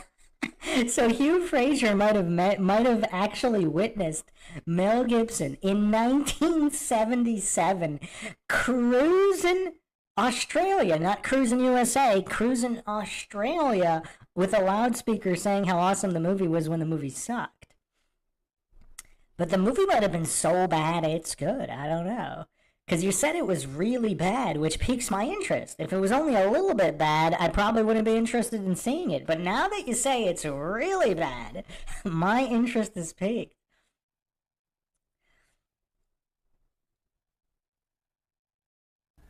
I just couldn't do it. What happened was, I went into this place and it was, the guy said, read this. Can you memorize this in like 10 minutes and come back and do it? Mm-hmm. And he gave me this script with, I mean, it was like 2 full pages of like complete, like a soliloquy, like a dialogue. Not well written either. No. I said, just give me a little hint about who this guy is and why he's saying this stuff. So they gave me like a thumbnail. Mm-hmm. And I thought, okay. So I went into the next room and, I tried to comprehend it as best I could. And then I just came back. They turned a video camera on me and I just sat there and tried to do it. I didn't do it according to the page or anything, but I just started off and improvised the whole thing around it, which is all you could do in 10 minutes, I mean. And got the job? Got it, yeah. I was so far away from the technical aspects of reading and doing things within some parameter that is given in audition processes that I thought it was hopeless anyway, so I thought, fuck it, threw it away and was relaxed. And that's the best way to find out whether or not this actor, actress will suit your requirement, is to have them relax. Let's look at this comment from Awesome Town Matt. Didn't Mel Gibson wear a dress in a movie? I don't recall. Oh, What Women Want. Ooh, that's interesting. That was 2000 or 2001. That's interesting. Well, here's another interesting tidbit. Mel Gibson was offered the role of drag queen Vita Boheme, played by Patrick Swayze, in the 1995 movie. To Wong Fu, thanks for everything, Julie Newmar. Huh.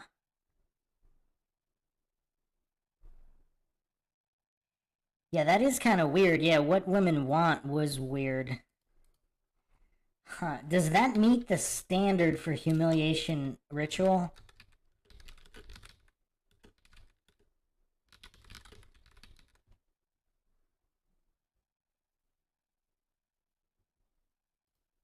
Did he actually wear a dress, or did he just try on pantyhose? I don't remember. Oh, he did wear like a miniskirt. Yeah, I just brought it up. Oh, wow. That does look bad. Hold on, I'm going to put it on the screen. If it works. Are we about to get shut down now?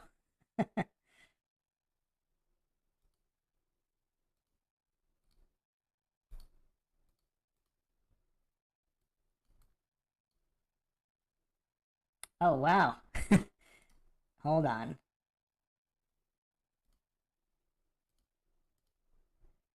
What does everybody think of this? This is weird. Oh, punishment for this interview? Man. This is kind of, and he's wearing a clown nose. I mean, this definitely would meet the quota for humiliation ritual.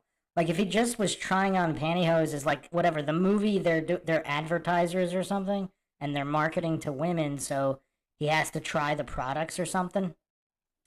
I mean, it's definitely weird. If it wasn't for the clown, what is on his nose? Is that a clown nose? That pushes it over the edge for me. But yeah, even without it, I mean, I don't know. This is kind of messed up.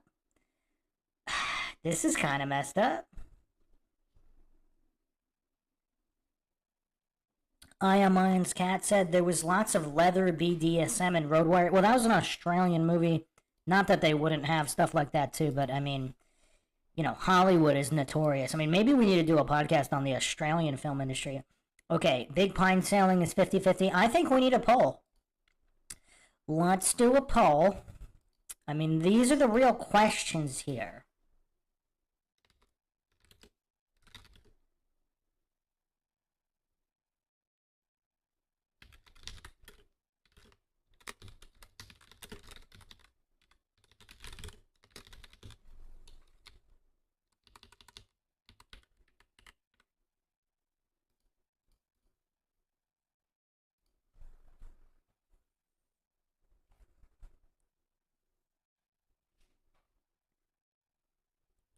Yeah, that might have been in the trailer. I don't remember.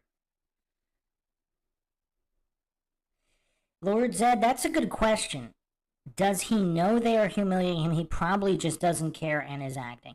Like, here's the thing. If he genuinely thought it was a funny bit when he was, if he genuinely thought it was a funny bit when he was reading the script, maybe?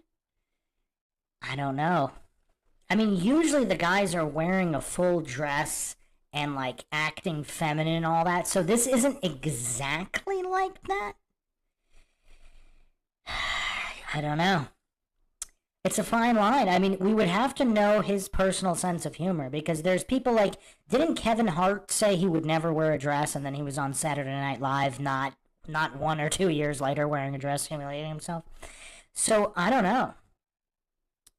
It is tough. It's almost like we would need to know, we need more information to know for sure. But on the surface, it does appear like it would qualify. And maybe they had him do it thinking that he wouldn't think it was it. Because apparently he turned down the role of the drag queen. Well, supposedly he was interested in the role of the drag queen for To Wong Fu. And then he turned it down, so he didn't end up playing the role. But I don't know.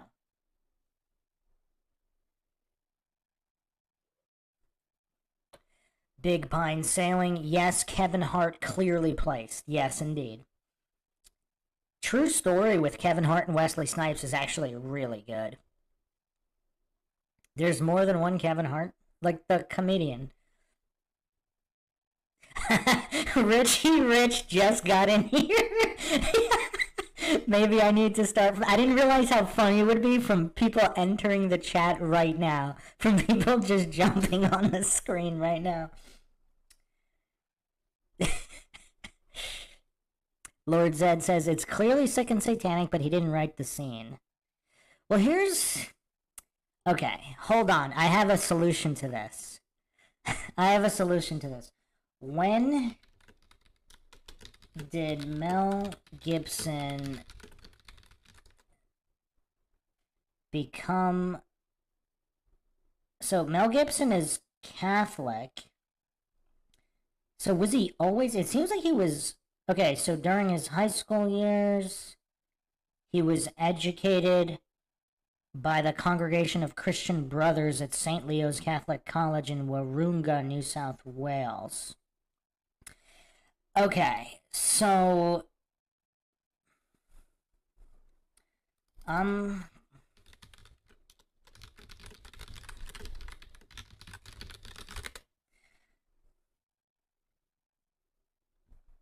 So let's look at Deuteronomy 22:5. the woman shall not wear that which pertaineth unto a man, neither shall a man put on a woman's garment, for all that do so are abomination unto the Lord thy God. So Mel clearly is familiar with that.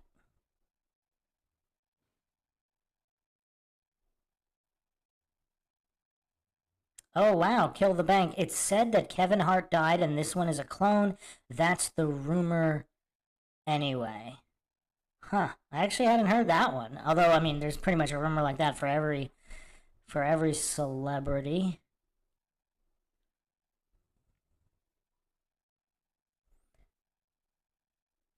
So, okay, the majority of votes say yes. This qualifies as humiliation. So the fact that Mel is a Christian, he must be familiar with Deuteronomy 22:5. In which case, this elevates the threshold for humiliation ritual. Because someone who's not familiar with that wouldn't necessarily... Lord Zed, that doesn't work. It's not acting. Because... Yeah, but that's a little different. So... Okay, let me find that. There are exceptions for not working on Sunday.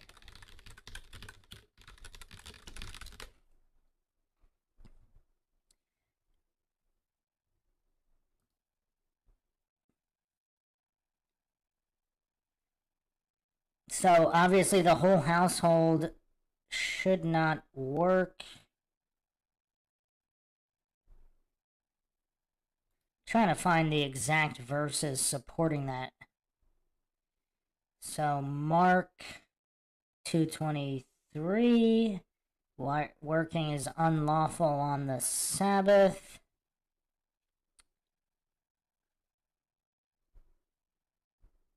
I mean, that's a little different. It's not considered an abomination, right? I mean, just like you could do a lot of, I mean, I don't know. Obviously, there's a little bit of interpretation there.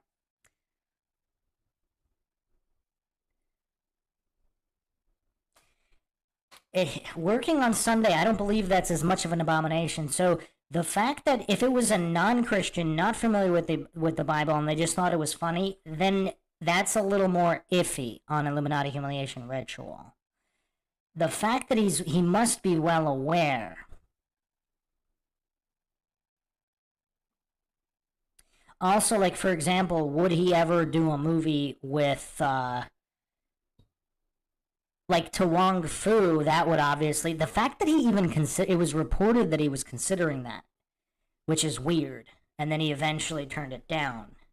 I don't know if it was offered or what the... I mean, you know, I don't think the contract... Like, it was just weird. The fact that he would even consider that, that's kind of weird. The other thing is, like, notice the roles that he's done. He's never really done any kind of woke type roles or, like, anti-Bible roles, like, even in just acting. I mean, Thou Shalt Not Kill, obviously, that's acting. But there are certain things that would qualify as, you know, stuff like this. Like, yes, it's acting, but still, it's just kind of weird. Wow, Big Pints. I haven't heard with the quickness since Bernie Mac. With the quickness, wow. Big Pine Sailing is bringing out with the quickness. Kevin Hart signed his name in blood with the quickness, it seems. Was, like, eager to get into his position. Yes, supposedly the way Illuminati humiliation ritual works is you can get to a certain level of fame, but you're going to hit a ceiling unless you're willing to do the Illuminati, not just the Illuminati humiliation ritual, but also some kind of sacrifice. Like, you got to pay the piper, so to speak, to get into the absolute upper echelon. Like, if you're not happy to be middling, and middling in Hollywood, like, to be... I don't know. I mean, maybe this was Mel's moment where he did fold to it. And maybe Passion of the Christ was his redemption. What does everybody think of that theory? I mean, I wonder if anybody has asked him about this recently. Wait, what? Oh, Bernie Mac was that a hit?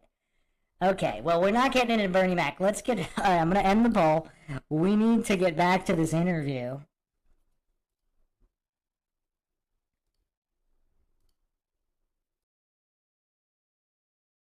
And then you can talk about the fucking weather. Yeah. And you'll know within 15 minutes. If this is a person you want to work with. Mm-hmm. Yeah. Christopher Walken, first time I ever did a casting session in America, Yeah. terrified me. Me too. I mean, fucking hell. I came to meet the guy. They said, oh, he's flying in from God knows where. Yeah, but he didn't need a plane, right? Yeah. It's like he didn't need a plane. He came in, he was doing all the kind of Scorsese stuff. And I said, have you had a chance to read the script? And he looked at me and he said, do you like my face? And I went, yes. And he said, well, that's fucking great, because if you don't, get De Niro. Fuck you, I'm out of here. And stood up and walked out. And everyone said, well, that I think was quite a good meeting. No, he came to see me on a rooftop in New York. I said, hey, can I talk to you? And he said, sure. And he floated in, sideways, through a crowd of people. He was wearing black. And it was like one of those old vampire movies where they don't walk, but they glide. Does anybody think it's weird that not... Well, first of all, this was perfectly synced with I Am Ion's cat in the chat saying Chris Walken is the Antichrist. But here's the thing. Does anybody else think it's weird not only did he name him, but he described him exactly like this? I mean, this whole interview just took on a creepy vibe. I mean, look at Mel's face here. I mean, that seems like genuine fear and darkness there. And the way he's describing it.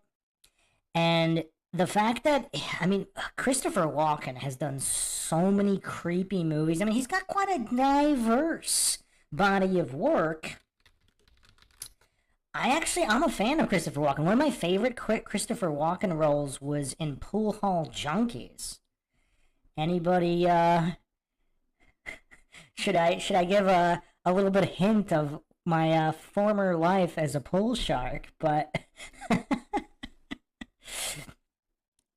possibly paying for an Ivy League education by pool sharking.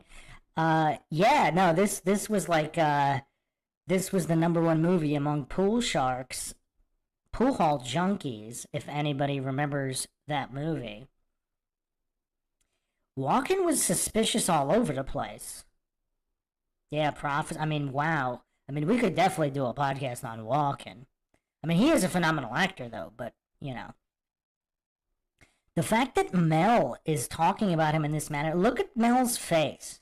I mean, yes, he's a phenomenal actor. Yes, he could be faking it all. But if he's genuine, I mean, that seems to be genuine fear in his eyes. I mean, look at Mel's eyes here.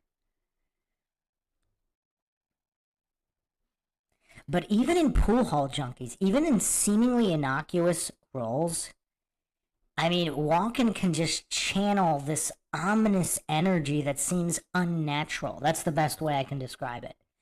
Walken has unnatural energy. Would that be fair? What do you guys think that have seen a lot of Walken movies? Like, regardless of his acting technique, the energy he's channeling, it's like unnatural energy, and it comes through in every single role, even in comedies. Just this unnatural energy. Yeah, not just, his voice, his presence, his mannerisms, his intensity.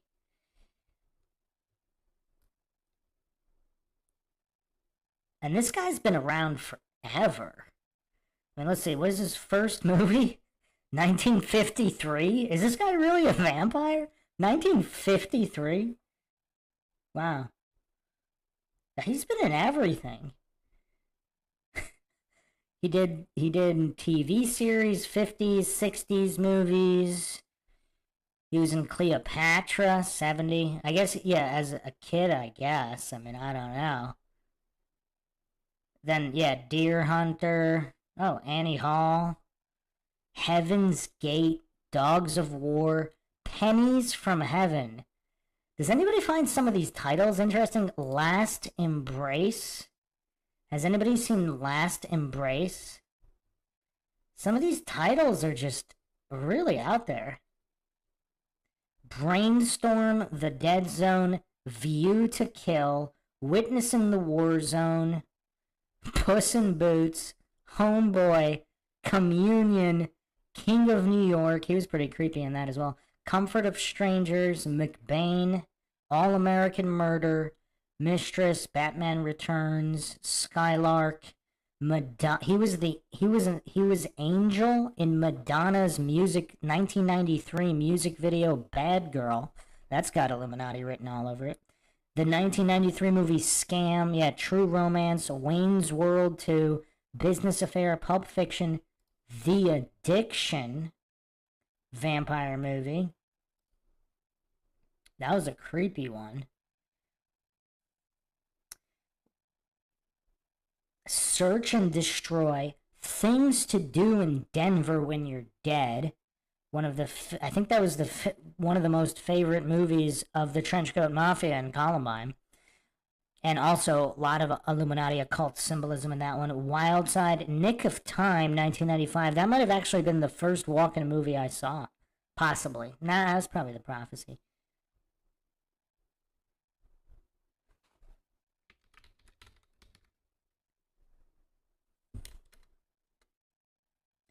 Prophecy was 90. Actually, no.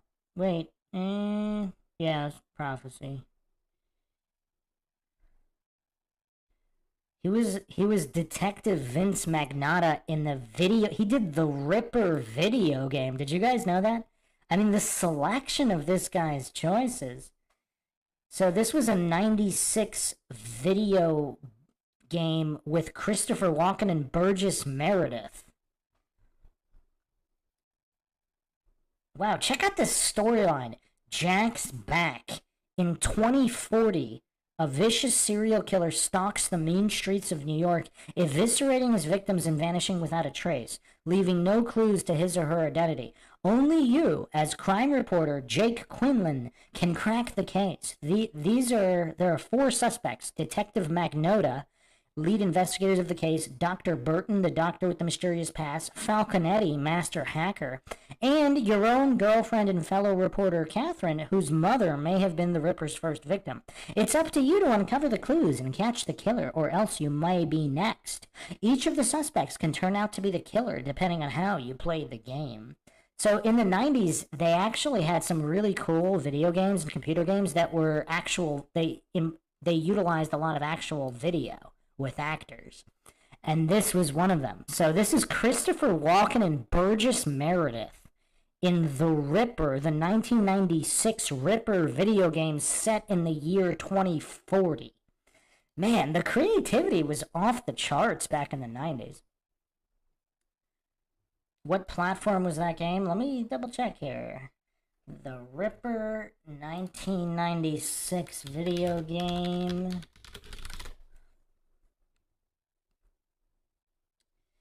Take-Two Interactive. It was a PC. It was for Windows and Mac. I kind of want to play it now. It actually looks kind of cool.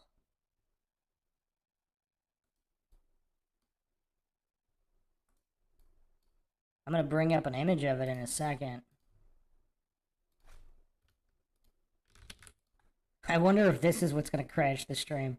If I can't put up an image of a Christopher Walken video game. Check this out. Looks like a cool game. It's like an actual video-based video game for computers. I don't remember anything about Brain Scan, but it sounds incredibly familiar.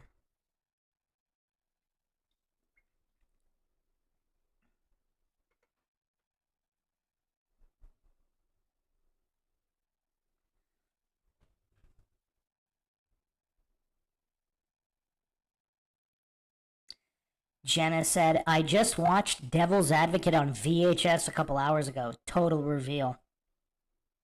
Anybody know what VHS stands for? Bonus points for anybody who can tell me what VHS stands for. 3 seconds. 3, 2, 1. You can't look it up. Nobody's got it. It stands for Video Home System, which is kind of awesome. Video home system. That is awesome that you still watch VHSs, Jenna. That's so cool. Total reveal, yes. Hey, hold on, Jenna. Don't ruin the interview. You heard this interview before? Yes, Sphinx Bear says even the cadence of his speech has a different energy. I mean, look in this man's eyes. He's just a creepy guy. There's something off about him. I don't know what it is. I'm not claiming to know what it is. There's just something really off about walking. Oh yeah, I have a huge VHS collection. Do any of you guys have an SVHS collection? Or do you know they actually had high definition VHSs? Before all the format went to digital discs, they actually developed high definition VHSs. And there were also SVHSs, super VHSs with DTS sound and increased resolution. It was actually kind of awesome. Sun UV Liberty, whatever happened to DAT? Oh man. Okay, that's another 5-hour podcast. Let's try to focus here. Let's get back to the interview with Matt. And he was a dancer, so he has he's very graceful. Yeah. And he moved sideways, and he just sat down in a chair next to me, and it kind of frightened me. And he's a very smart guy. And we started talking, and I didn't, say much of anything about reading the script, nothing. I just started talking about the Middle Ages, and he began to talk tortures. And we swapped tortures, because I'd read this book on torture, and I tried to recall some of the most heinous things I'd ever read in this book, and he was like, oh, and he'd try and top it, and my assistant was there, and he left because he couldn't stand it anymore. Yeah. The air had turned cold, and then he left, and I wanted to leave, and because I knew that I didn't want to work with him. Yeah. And he was getting scary. Yeah. And then I turned around, and it was on top of the Peninsula Hotel. I turned around to avoid his steady gaze at one point, and I was looking at a building with the top of the sixes on it, so there was a huge illuminated 666 in red. Yeah. Hold on a second. An illuminated 666 talking torture with Christopher Walken. This is what one of the biggest Hollywood movie stars of all time is disclosing in a 1998 interview. So what goes on at Hollywood parties? Like, if this is the kind of stuff people are actually openly sharing, I mean, can you imagine? Now, do you think it's an accidental that he just said illuminated 666? I mean, like, how many levels of coincidence are we... Yeah, I would have... Sun UV Liberty, I would have never been in order to get out. I mean, this is wild stuff. I mean, I think Mel Gibson needs to do an interview with Cat Williams, right? I mean, that would break the internet. Possibly both of them on Joe Rogan, but Joe Rogan's a goof. I mean, I don't know. It'd be cool if they did Mindshock. Or at least, Eddie Bravo's podcast. Mel Gibson and Cat Williams on Eddie Bravo. Now that would break the internet. Jamie Barbaria. Remember sitting there back in the day waiting for the VHS to rewind before watching? Well, not only that, but if, having to rewind it before bringing it back, be kind, rewind. None of these youngins will know what that means. Be kind, rewind.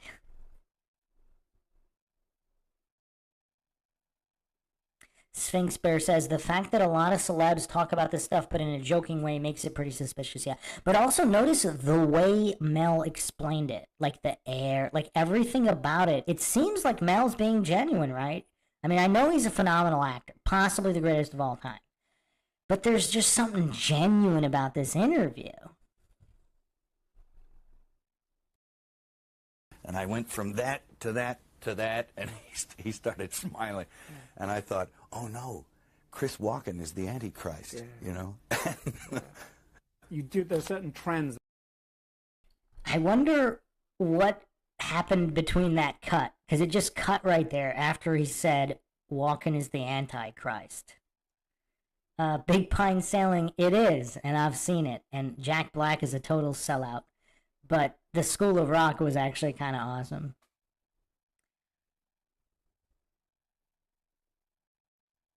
I don't even remember the rewind machines. I don't remember those, Swing Spear. What's up, Ethan W? Yeah, there was a cut there right after Mel said Walken is the Antichrist. Avoid his steady gaze at one point, and I was looking at a building with the top of the sixes on it, so there was a huge illuminated triple six in red, and I went from that to that to that, and he started smiling, and I thought, oh no, Chris Walken is the Antichrist, you know? Is that a nervous laugh? Like, why is he laughing right there? Or is it like a laugh of disbelief? Because Mel looked genuinely creeped out at the beginning of that. Now he's laughing about it. Now watch this cut. Fade out cut. What was said between the cut after he mentioned that Walken was the Antichrist? Like, obviously he's half joking, but, like, what's going on here? Dude, there's certain trends that seem to kind of float together, which is, and one of the questions that keeps coming up is, why are there no decent parts for women? Why are women just completely underused in storytelling within this system known as Hollywood? Any thoughts on that? Well, I think the storytelling has always been a kind of a male medium. Always in history? Always. Yeah. From the start. They were the guys who did. I mean, women just think differently to us, and that's a good thing. And there are things about the way they think and about the way they look at things that we cannot possibly understand. In fact, it's far above us, beyond us, to try and like get a hook on it. Because I've tried, and I'm a little wiser because I can kind of allow for it more now because I understand that it exists. But totally. Yeah, there was definitely stuff said, just because of the nature of this interview, there was definitely a lot said on that cut. I mean, because no doubt the interviewer's like, well, what do you mean Antichrist? I mean, who knows what Mel said after that? Oh, yeah, he's definitely not comfortable. He's like half joking and possibly nervous to even bring that up, but Ethan W. said, Bruce, I tagged you in a YouTube post and an IG about a potential podcast topic. Fairly unique. Take a peek at your notifications. IG? I'm not on IG. Instagram, I do not have. Oh, wait, or do I? I don't think I have an Instagram.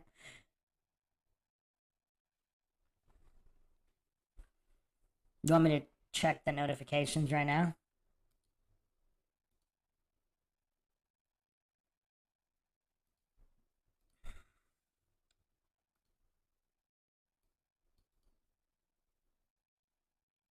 Yeah, I don't see anything on YouTube.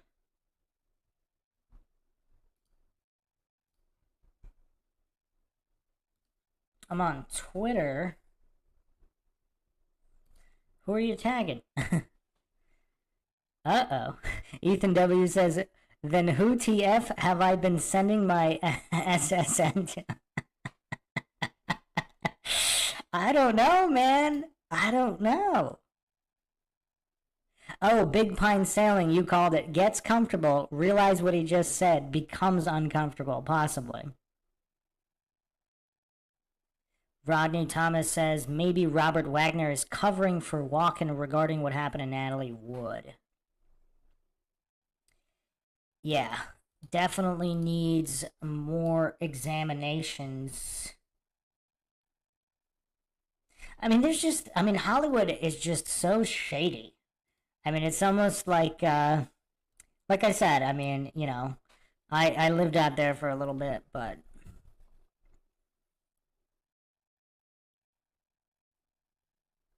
Ethan W. No, seriously, Ethan W., who have you been sending all that to?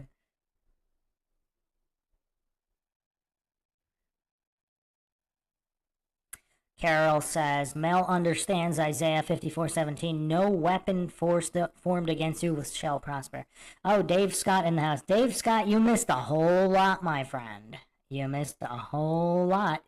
We're looking at this 1998 interview with Mel Gibson talking about Christopher Walken being the Antichrist.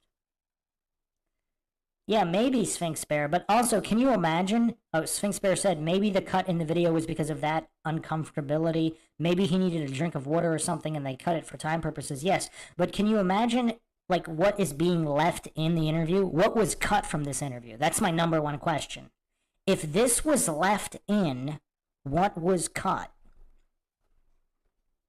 Understanding it, I will never. And I think the male of the species is more adept at the telling of a story. That's why you go to any bar, it's not women telling jokes, it's guys telling jokes. Right. Women are notoriously bad joke tellers, most of them. Some of them are good. Some of them have a capacity for it. But I think, just generally, I think men are better at it, at telling stories, and when they tell a story, it has to issue from themselves and their own experience. And it's very hard, if most of the storytellers around are men, to actually have a good story about a woman. Right. I think it's done pretty well at times. Even if we go back to, say, the 40s, 50s, early 60s, just of cinema, forget literature, although the balance would have been still in the favor of men in terms of just number of roles and so on, there were far more, I mean, there were some very powerful actresses who were taken incredibly, in terms of box office, were taken as seriously as men. And like Joan Crawford. Exactly. Any number of them, actually, you know? But she used to display a male point of view. It was very interesting. She was very masculine on screen. Right. And is it that women are trying, they're saying the parts aren't good because they're not masculine? I'm never quite sure about that.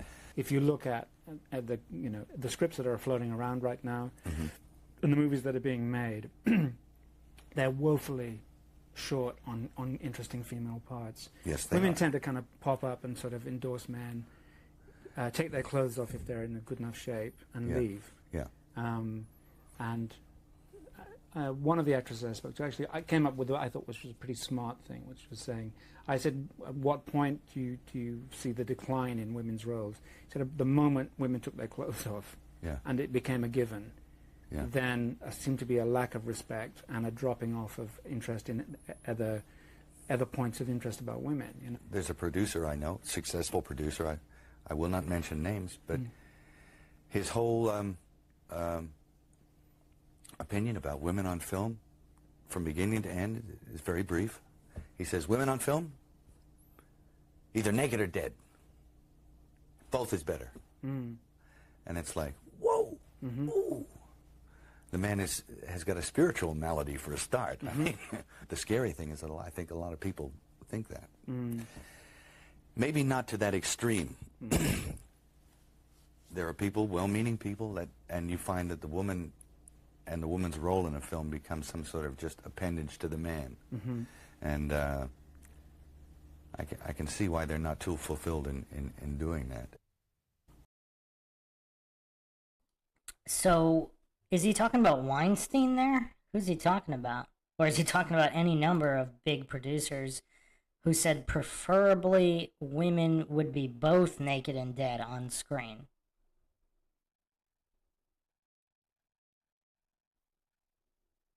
Yeah, I mean, this whole interview is cut up. It would be interesting to, I mean, if anybody, obviously, if there was some kind of master tape, it would be interesting. Because if this was left in, I mean, that's my number one question. If this was left in, what wasn't? Dave Scott watched Running Scared. We spent the first hour talking about Running Scared tonight. The next homework assignment is Lakeview Terrace, and then after that it's The Game with Michael Douglas.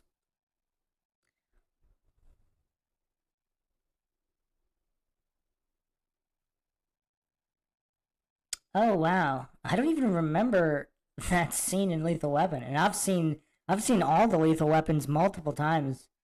I don't even remember. I don't remember that scene at all. Let me yeah, let's see. Hmm.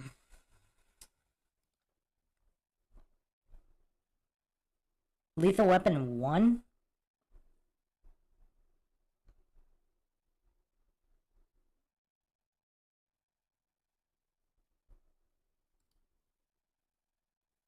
Man, I can't believe that was 1987. That was so long ago.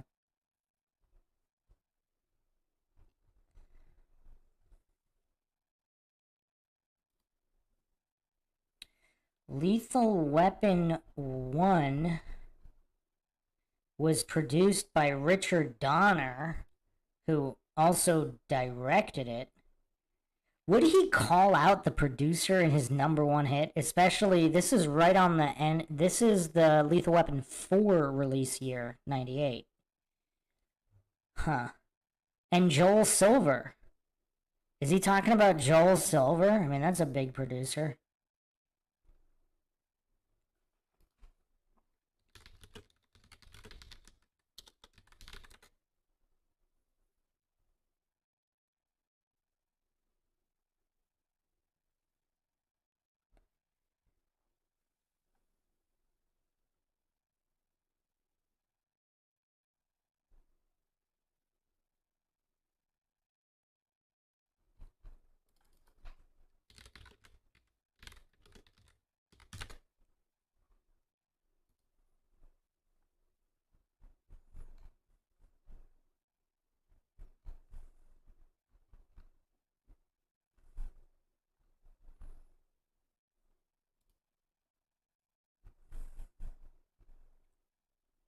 And Joel Silver is also the producer of The Matrix. Make of that what you will. Oh, you're talking about 48 hours and another 48 hours? D-Town books? I like the Lethal Weapon ones more, but yeah, they were all good. I liked all those types of movies.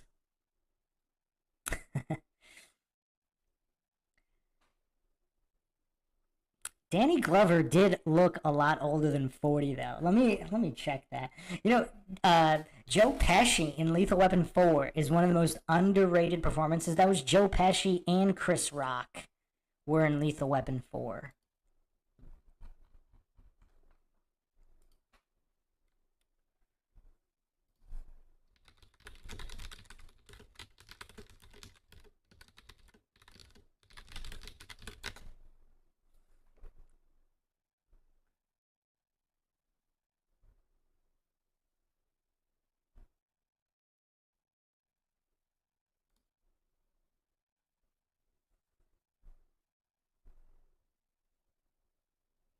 Was he really only 40? Huh. Let me check.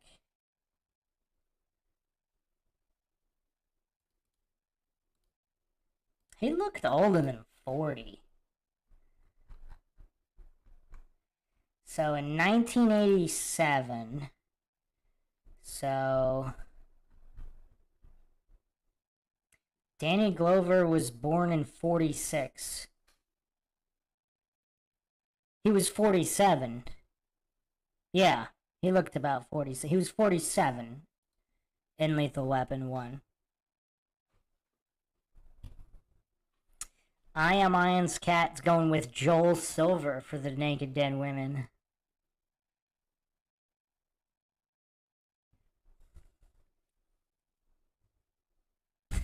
Joe Pesci in Lethal Weapon 4 is phenomenal.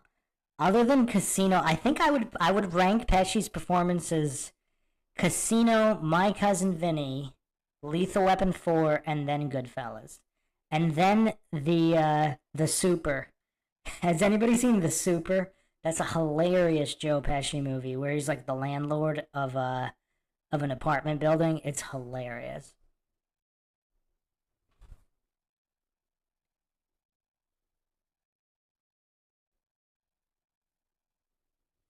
All right, let's let's continue here. You're here, basically, right? You live here. You're part Most of the time, system yeah. now. Yeah, really. I guess, yeah. Yeah. I integrated. Yeah. I mean, obviously, it's pretty much based on money, the system here. It is. Yeah. The system is completely based on money. Yeah. The studio system. Yeah. To a degree, I think the way I hook into the system is based on money. Yeah. I mean, you've managed. You're a rare bird. We still think of you as an actor, but in fact, that's quite a small part of what you do now, isn't it? Yeah. It's the part. I mean, when somebody told me just how many movies you'd produced, I was stunned. I mean, you turn over, don't you? Quite a few. I mean, we're pretty prolific for a perceived vanity company, Right. which I think a lot of people start film companies and then they don't really do anything with them. But this gets into the act sometimes, not always successfully either. Yeah. I mean, we've made some horrible little pictures, but we've made some good ones too. Yeah. And so there's a pride in that, and I enjoy doing that. Yeah. And How active are you? Pretty active. You've got a good team, haven't you? Yeah, I think Yeah. there's a lot of people here with good heads on their shoulders, Yeah. and nobody's immune from making a mistake. That's for sure. Yeah. And we make plenty of them. We call them school fees. Do you? School fees every time we get ripped off or Yeah. make a big mistake, or where and it costs you. Yeah. And you think, oh, it cost you $2 million or $4 million. So when you get a project that your company's gonna do, Mm-hmm. do they vary? Are some ones that you just think should be made as a film, or is it pretty much financially based, your judgment? No, it's not solely financially based. I think that there's an art in marrying the two. Sure, yeah. And if you can find that balance and satisfy both requirements, then you are successful within the industry. Right. It doesn't mean you're not successful Yeah. if you don't meet one of those requirements. You're just successful within this industry.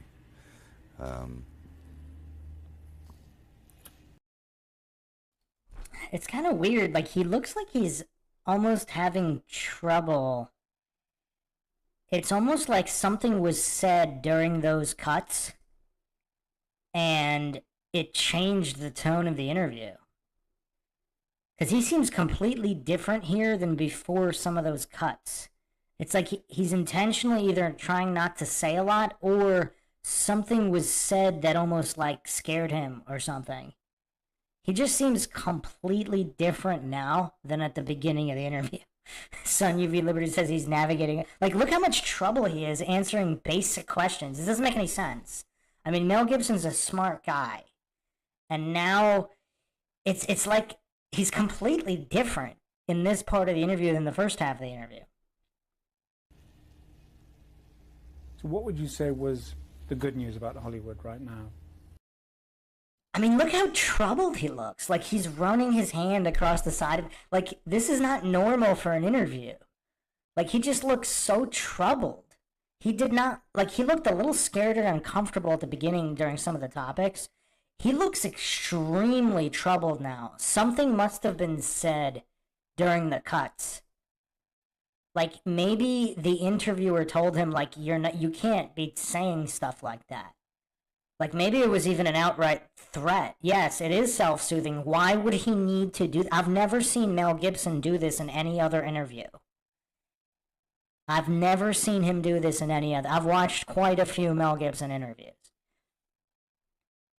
I mean, rubbing your... Obviously, people rub their face or itch their face. I'm not talking about that. Like, he's repeatedly doing it. Was there a threat made during some of those other cuts? Like, look how intense he is. This is no longer relaxed, right? This is not a relaxed Mel Gibson. Do you think... Okay, does everybody think this was some kind of hit piece and the interviewer was sent there to make Mel Gibson comfortable?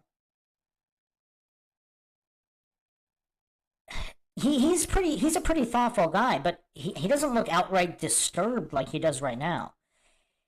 Okay, maybe his handler entered... No, I think it's this.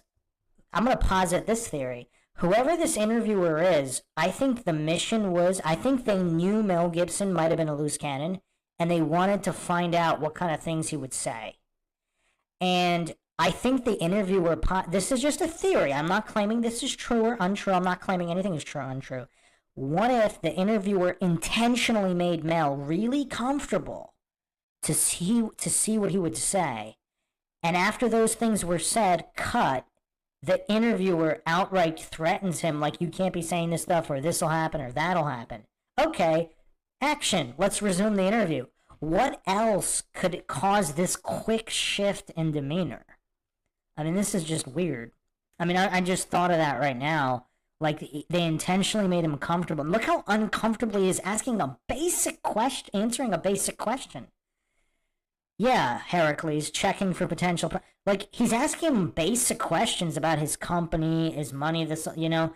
It's so... There's no reason to be this stressed over a basic question. Like, he looks afraid right now. I mean, maybe other people did enter the room, like... What could cause an A-list Hollywood actor to become this uncomfortable over basic questions about, like, good movies, bad movies, money? I don't know. It's just weird. Being very actively in the middle of it. I think... What's right about it? The best thing about it is that, you know, I grew up, and I guess you grew up in an industry that happened somewhere else. Mm-hmm. And... Like, look how long it's taking him to come up with answers now. Like, in the first half of the interview, like, he's shooting quick. Now he's taking super long pauses. It's like he was specifically told, you can't bring up A, you can't bring up B, you can't bring up C. So now when he's trying to give the answers, he's like, well, I can't talk about this, I can't talk about that. So it's taking him so much longer. Because if you notice, the beginning of the interview, like, these aren't little pauses. He just paused for 5 seconds straight right there. Succumb to the charm of film and filmmaking, and I love it, and I love telling a story, and I love everything. Like, he's talking about how much he loves filmmaking. What happened to the smiles? What happened to what happened to the genuine joy? Like, it's all gone. Like, this is... Oh, you think Sphinx Bear, they asked him to tell us something good about Hollywood. Like, he looks so not happy now compared to the beginning of the interview before all those cuts. Thing about it. Mm-hmm. Even the crappy things about it I kind of like. Mm-hmm. I mean, if you like Hollywood and making movies that much, like, why is he so intense and unhappy right now, talking about how much he loves these things?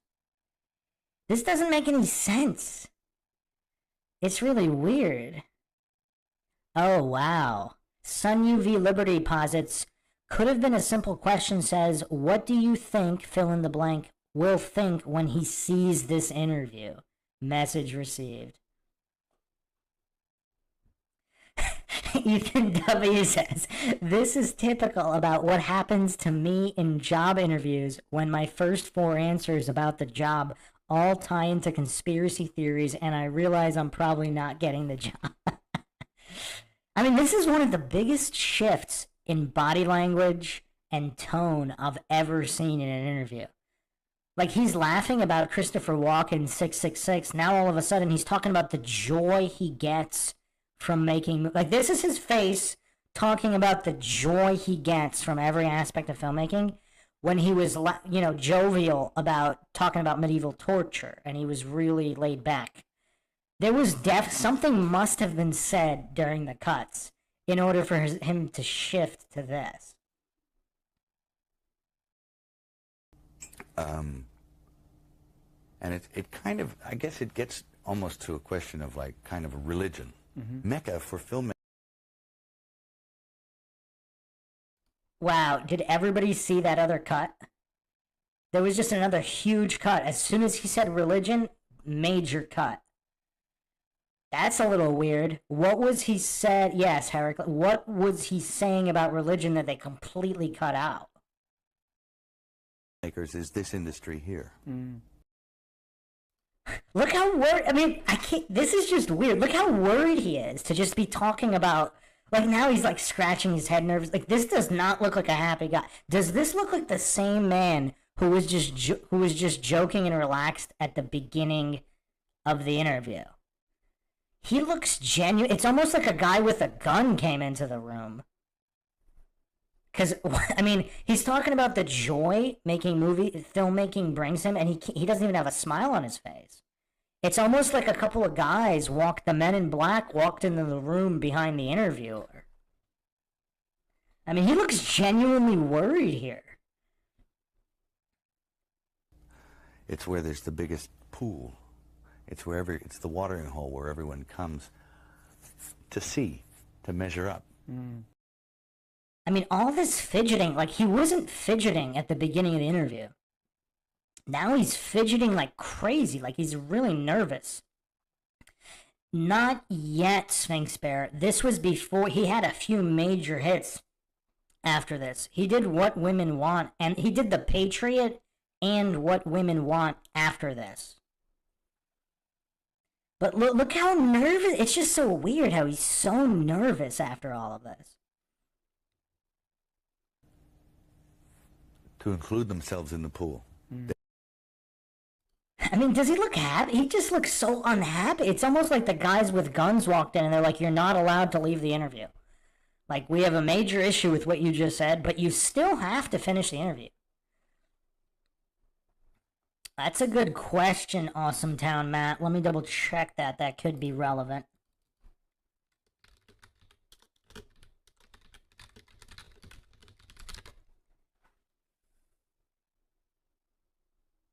Oh, wow. It wasn't until, it looks like 2010? Hold on, let me.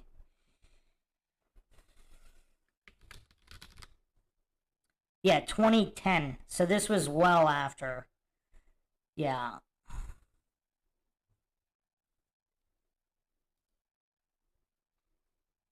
But look, it just, this guy does not, it's like he was forced to finish this interview after something was said to him during those cuts. Their talent and that collective thing. He can't even string his thoughts together anymore. It's like there's literally people in the room with guns, and he's extremely nervous. Like, he's stuttering and pausing all of it. Like, look how jovial he was at the beginning of the interview versus now. Like you go to the smorgasbord to feed your need to work and your need to tell stories and your need to express yourself, whatever form it takes. Is there a collective... This is one of the weirdest interviews I've ever seen. I mean, he's so nervous here. I mean, he's got all the micro expressions. He's biting his lip. He's fidgeting. Either somebody walked in the room during those cuts, or something was said to him during those cuts. It's also, somebody once said my problem was I didn't understand the social contract here. I now understand what that means. Wow. Is that a veiled threat? I didn't understand what the social contract was, and now I do. Wow. Is he trying to tell Mel Gibson something here? Didn't understand what the contract was, now I do. Like, the whole tone of the interview completely changed after that first major cut when Mel mentioned Walken and Illuminati 666, and then notice the next time he didn't mention the name. So he mentioned Walken, and then he didn't mention the name. Yeah, let's see the reaction here after the interviewer says, I didn't understand what the social contract was, now I do. Like, Mel looks genuinely afraid here. Yeah, MK Ultra could, but how could MK Ultra even allow him to say what he said earlier? So I'm not sure this is explained with MK Ultra. It's just too convenient that Mel is so relaxed and happy and laughing, all of a sudden major cut, and it's a completely different Mel. Like, the tone is... he's talking about how joyous he is. Every aspect of filmmaking with zero joy on his face. Yeah. Do you understand it? The social contract? Yeah. I think I do.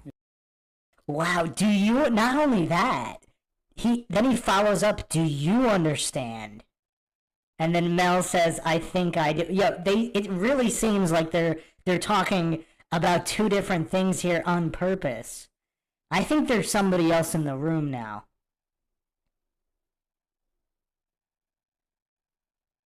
Wait, a different 666 comment? He just made the comment in this video.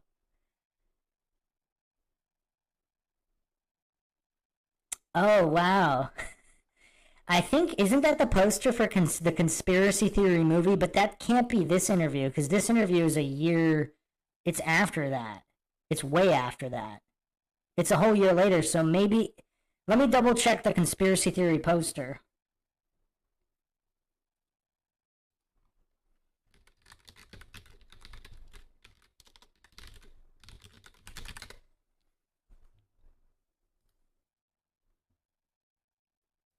Yeah, it is the poster for conspiracy theory. But this is over a year after. So I don't know if this is at Mel's office, so I guess they would have posters of all the movies on all the walls. Yeah, that is funny how everything is blurry except for that. But wow, are you guys paying attention? So the interviewer kind of goes in slow saying, yeah, when I first got to Hollywood, I didn't know what the social contract was. Now I do. Do you understand what it is? And Mel he looks very nervous and he says, I think I do. Yeah. What is it for you? The social contract. It's like he's trying to figure out, like, the veiled threat here. And he's trying to buy more time by repeating the question. Like, this has all telltale signs of coercion going on. This is creepier than I thought. This interview is so much creepier than I remember. I mean, he looks so intimidated and uncomfortable here. Because Mel's a pretty jovial guy. Like, as we saw at the beginning of the interview. Like, he's comfortable, he's jovial. I've never seen an interview like this with him. It's like he doesn't want to say yes, it killed the bank, almost like an investigation rather than an interview. It's almost like the tone completely changed after the whole walk-in situation. You can't. Oh, wow. Did everybody see? That was another major cut. Let's replay that. Is there a collective ethos or... somebody once said my problem was I didn't understand the social contract here. I now understand what that means. Yeah. Do you understand it? The social contract? Yeah. I think I do. Yeah. What is it for you? The social contract. That was a major cut. Did he say something they didn't like? You can't get mad. Mm-hmm. Did he give a different answer? And they're like, you can't say that. Give another one. You can't get mad. You can't let it get you, because you have to make a deal with everyone else, and it's almost unspoken that you are going to be fucked over at some point. What? What? This is the most bizarre interview I have ever seen. This is so weird. This is so weird. Did they tell him to say that? As if, like, do you understand what's going to happen to you now? By people who you may have done something nice for. Mm. And it may happen that by circumstance. He looks so uncomfortable. It's like he doesn't know what to say. Or, even very purposefully, that you fuck someone over. But that shouldn't get Another huge cut there. in the way of you being able to sit down and have fun with them. And now he's laughing about it again. It's really weird. What happened during that cut? I wonder if they told him, you're being too serious. Like, use your acting skills to loosen this up. Am I on the right track? Wow, that's weird. Why is he asking them if he's on the right track? Yeah, is there seriously a guy in the room with them with a gun? And they're like, oh no, we need to make this fun. He gives that answer and then he asks, am I on the right track? Does this make any sense to anybody? Does this make any sense? No, it almost seems like they forced him to be more jovial. They're like, this is coming off not good enough. Like, it looks like you're super uncomfortable. Try to be more comfortable. So he makes that joke, and then he asks if he's on the right... Why is he asking the interviewer if he's on the right track if the interviewer is asking his opinion about something? Does this make sense to anybody? Why the heck is he asking the interviewer if he's on the right track? It almost seems like that's a part they should have cut out. It's almost like they forgot to cut out that part. Because why is he asking them if he's on the right track? You can't build Another huge cut.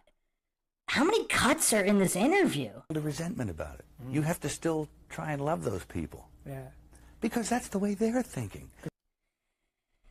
This is seriously the most bizarre interview about Hollywood I have ever seen. It's beyond bizarre.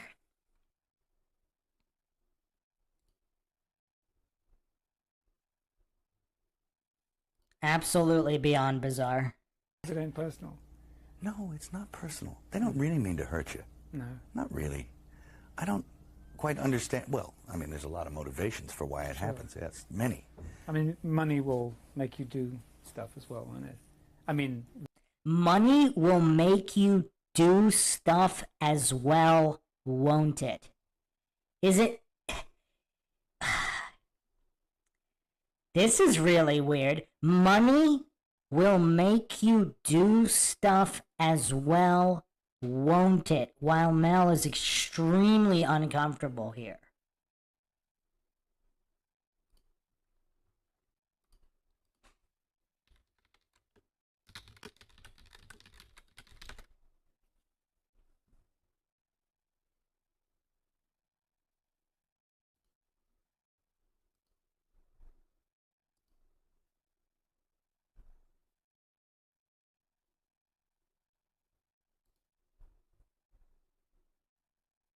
This is really weird. Like, this is such a creepy interview. It's like they forgot to cut out the part where he said, am I on the right track? There's zero reason for him, and it was almost like that was a question for him. It was just really weird. Most of this does seem part interrogation, part threat, and I think at the beginning of the interview, Mel Gibson had no idea it was going to be that, so this interviewer got him super comfortable to see what he would say, and then we had two major cuts, and then either something was said or other people came into the room.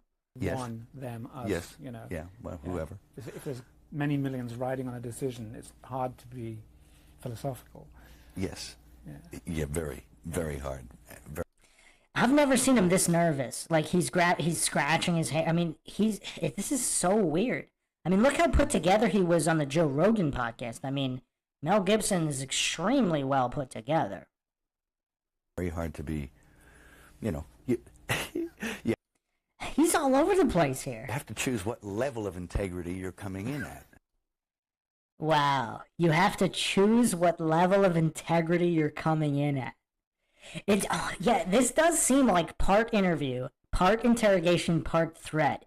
Was this Mel's audition to see, like, how high in Hollywood he can go? I mean, he's already A-list. He's already up there. Yeah, I don't know. This is weird. And Okay. Because now he's laughing, but it's not the same jovial laughter as before. and I've often felt it. I've sat there, and I have felt the knife slipped firmly in between my shoulder blades. What? What? I've sat there and I felt the knife slip firmly between my shoulder blades. Huh. And tried to have it shoved through the other side through my heart. And I've actually felt the whole thing, and I've gone, ah! Wait till next week, Or I'll think you fucking, and you'll resent it for a little while, then you have to let it go. Otherwise, you'll eat yourself alive here. What? You'll eat yourself alive here? It's almost like he was told what to say. Like they didn't like his initial answers, and now it's almost like he's giving double answers, like what they want mixed in with something else, hoping they don't notice. Is that what it seems to everybody here? Like he's trying to reveal the truth, but they told him he couldn't say certain things. This is weird. And I think, like, look how hard he's trying to come up with answers. He's never like this in other interviews. Like, he's very well put together. it takes that kind of cockroach resilience to survive in this town. I mean, this... I want to know what was between all those cuts. I really do. This is a bizarre place. This is a bizarre place. And it doesn't take very long, and I'm sure you've experienced this if you've stayed here for any length of time. You come in. Another major cut. What is going on here? This is so weird. Yes, Sun UV Liberty. It's almost something like that. Are you one of us or have you hit your ceiling? You're fresh from the outside. You're off the boat, from the farm, still got shit on your shoes. You're in here. People are charmed by that, that you've still got shit on your shoes. They're charmed by the fresh approach you bring to it, and that's a real thing. Mm-hmm. But they're also stroking the shit out of you, you know, licking you all over. And that's kind of good for you, too. It's great. They're licking you all over? Is that metaphorical or not? That's a weird thing to say. But it doesn't take very long before you realize, or before it gets to you. It's cascading on you all the time. You can't get away from certain attitudes, from certain modes of behavior that this... From certain modes of behavior. What kind of modes of behavior do you guys think he's talking about? What kind of modes of behavior can you not get away from when you get to Hollywood? He does not look well here. Modes of behavior. It's almost like they told him what he could or couldn't say, so now he has to come up with phrases like modes of behavior. Cause what is that? Yeah, Ethan W., they're probably gonna shut this down real quick. Modes of behavior. Because what is the interviewer going to say? You're not allowed to mention modes of behavior. Like, how can anybody even decipher what modes of behavior means? Because how could the interviewer say, you're not allowed to say modes of behavior? Like, what? This is the weirdest interview I have ever seen. This town and the industry dictate. And no matter how strong you are when you come in off the farm with those convictions and a certain line of attack, no matter how strong you are going to be affected by this place. No, it's going to divert you from where you were going. Sure. You're going to be diverted. Okay, this is kind of weird because here's my guess. I think it's almost like they're trying to use Mel to say that everybody should fall in line, right? Because if Mel fell in line, if they can get Mel to fall in line, because he's kind of saying no matter who you are, you come to Hollywood, there's modes of behavior. And then this is, Ethan W. says, the Mindshock podcast will be a Rockfin exclusive podcast here shortly, folks. We're not long for YouTube. I do have a Rockfin, by the way. You could check out the Rockfin. But I didn't know this Q&A would go here to Mel Gibson in this interview. But it's almost like, are they using him almost like as a PSA for everyone must fall in line here? It's so weird. I mean, this is just the most bizarre interview I have ever seen. When I came Another huge cut there. over here, I was in my mid-20s. right. I mean, just look how uncomfortable he became from the beginning of the interview. Alright, let me double check that alien big cat.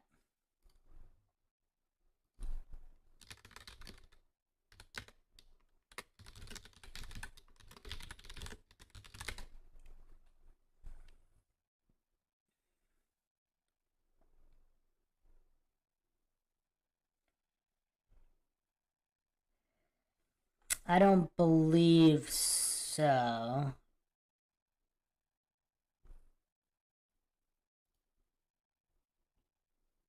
I don't think his name's on the client list, as far as I can tell. Or at least not on the one that was released.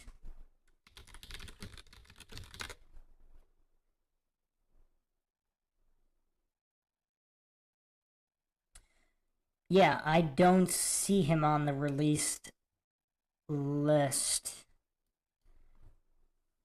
Obviously, there's thousands of documents that weren't released. Like, look how worried he is. Does this look like a typical A-list Hollywood actor doing an interview? I mean, just look at the screen right now. Who thinks this looks like a typical A-list Hollywood actor, Academy Award winner, doing an interview? He looks absolutely terrified. Like, who's in the room with a gun there? Who is in the room with a gun? The first time I really came over here, you know, I had a whole bunch of weird paranoid suspicions. Why would he have weird paranoid suspicions? Like, what was told to him about Hollywood when he got over here? He just said he had a bunch of weird paranoid suspicions. Is that common for actors going to Hollywood? Weird paranoid suspicions. About what the hell was going on, because there was a lot of stuff I couldn't understand. Right. And nobody was really bothering to explain it to me. Nobody was bothering to explain all of the things that go on. The modes of behavior. Has anybody seen a more bizarre interview than this? This really is the most bizarre thing I've ever seen. They don't. And then the interviewer agrees with him. They don't explain anything. What does the interviewer know? It's almost like the interview is just like... I mean, how does the interviewer know everything about everything? And Why is he having so much trouble? It's like, you're not allowed to talk about this, or this. And he's like, well, how else can I say this? But you have to finish the interview. Like, how else can he finish this? And I formed a bunch of opinions about the town and about the people in it that were like, surely that couldn't be. What? He formed a lot of opinions about the town and the people in the town. Surely it couldn't be. So, okay, if he was told he couldn't say A, B, C, D, E, F, G, how else can he phrase that? Because if the interviewer told him he's not allowed, it's almost like a game. Like, I don't know. It's like, this is a nervous smile now, it looks like. Because It looks like he's about to cry, like a crying smile. Because the interviewer is forcing him to finish the interview, but it looks like he was specifically told he couldn't say this long list of things he's not allowed to say, but he's being forced to finish the interview. Does anything else make sense for why this interview is the way that it is? the whole place can't be like, you know, Weird Town, you know, where the stranger wanders in and all the people are in the bar and they all shut up when he looks at them.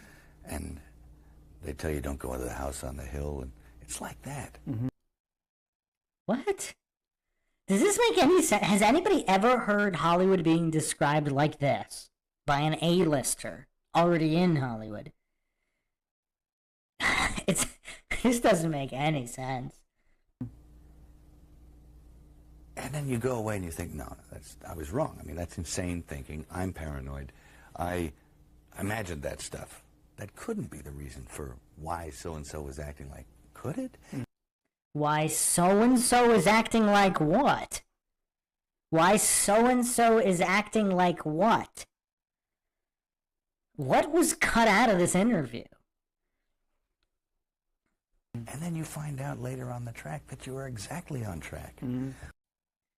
The interviewer does not look happy. Did everybody catch that? The interviewer was not happy. I'm going to rewind it. Listen to the interviewer's He does not sound happy with that. Let's replay it. Everybody crank your speakers. Can't be like, Weird Town, where the stranger wanders in and all the people are in the bar and they all shut up when he looks at them. And Now that was neutral. Did everybody pick that up? Now listen to the next one where he says it is like that. And they tell you don't go into the house on the hill, and it's like that. And then you go away and you think, no, I was wrong. I mean, that's insane thinking. I'm paranoid. I imagined that stuff. That couldn't be the reason for why so-and-so was acting like, could it? And then you find out later on the track that you were exactly on track with a lot of this stuff. Did you hear that last He was not happy that Mel just said that. Not specifically on track, but that... Wow. Think about that hedge. Like, it's like Mel picked up that the interviewer was unhappy with that so then he had to add not specifically on track. And obviously we have no idea what the track is, because he's not allowed to say what the track is. He's not allowed to say what the modes of behavior are. He was allowed to give this weird parallel to a stranger walking into a bar and everybody looking at him. It's like that was the only thing he could come up with that didn't violate the rules of the interview that were just given. I mean, look how much trouble he's having in this interview. It's like he wants to say what he wants to say, but it's like he was given specific instructions not to mention A, B, C, D, E, F, G. Like, there's so many things he's not allowed to mention, and he's doing the best he can. You could... that some of your worst nightmares were real. Wow. Okay. That some of your worst nightmares were real. I'm going to repeat that again. He just said, you find out it is like that. Your suspicions were on track. Some of your worst nightmares were real. Now, is this almost like a smile of, like he's giving in and just accepting his fate of whatever's going to happen to him? I mean, this is not a genuine smile. This is like a nervous smile. It's almost like a grimace, right? It's like closer to a grimace than a smile. You just find out that your worst nightmares are real. This is Mel Gibson's experience in Hollywood. He just described his experience in Hollywood as you find out your worst nightmares are real. Wow. At the time, and you think, now this is what I'm... Another huge cut. Wow. And now he looks even more unhappy after that cut. I don't know what to make of this interview. I really do. Yes, D-Town Books. Hard not to sympathize with him. Seems like he has been gaslit mightily, like the rest of us. It was almost like, because he made The Patriot after this. But then it seems like Passion of the Christ was like his redemption for all of this. Do people think that's true? It's like he was gaslit. He was tried to be brought into all of this. He resisted the best he could. Maybe he resisted just about all of it. Who knows? And maybe he felt guilty for simply not blowing the whistle. And Passion of the Christ was his redemption piece. I mean by actually starting to swim up or downstream with the rest of the salmon, eventually. Is everybody paying attention to the analogies he's giving? Swimming downstream or upstream with the rest of the salmon. Did everybody catch? Like, he's trying to give analogies as to not give away the specifics. Stay here long enough. Yeah. It's like, wow. So I'm going to replay that. That couldn't be the reason for why so-and-so was acting like, could it? And then you find out later on the track that you were exactly on track with a lot of this stuff. Not specifically on track, but that you... I still can't get over how it's almost like Mel picked up on the unhappy so then he had to change it not specifically on track, even though nobody knows what on track is, because he's talking about modes of behavior. Like, it's all this, he just shifted. Like, notice how at the beginning of the interview, he was explicitly stating exactly what they were talking about. Oh, it was walking, and we were talking about torture, and this 666 sign was illuminated. Now, all of a sudden, he's talking about modes of behavior and making analogies. Like, he can no longer talk specifics. Could that some of your worst nightmares were real at the time, and you think, now this is what I mean by actually starting to swim up or downstream with the rest of the salmon. You know, eventually, if you stay here long enough, you'll find yourself doing that. Wow.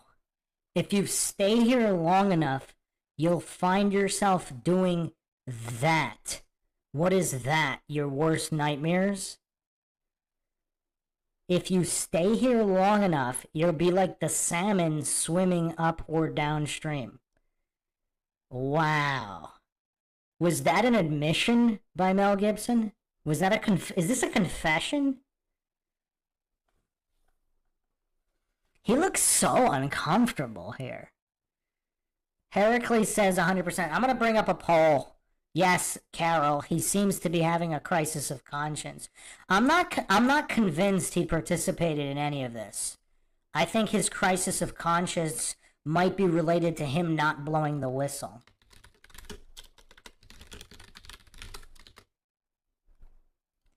I just started a poll. How many people think this was his official confession?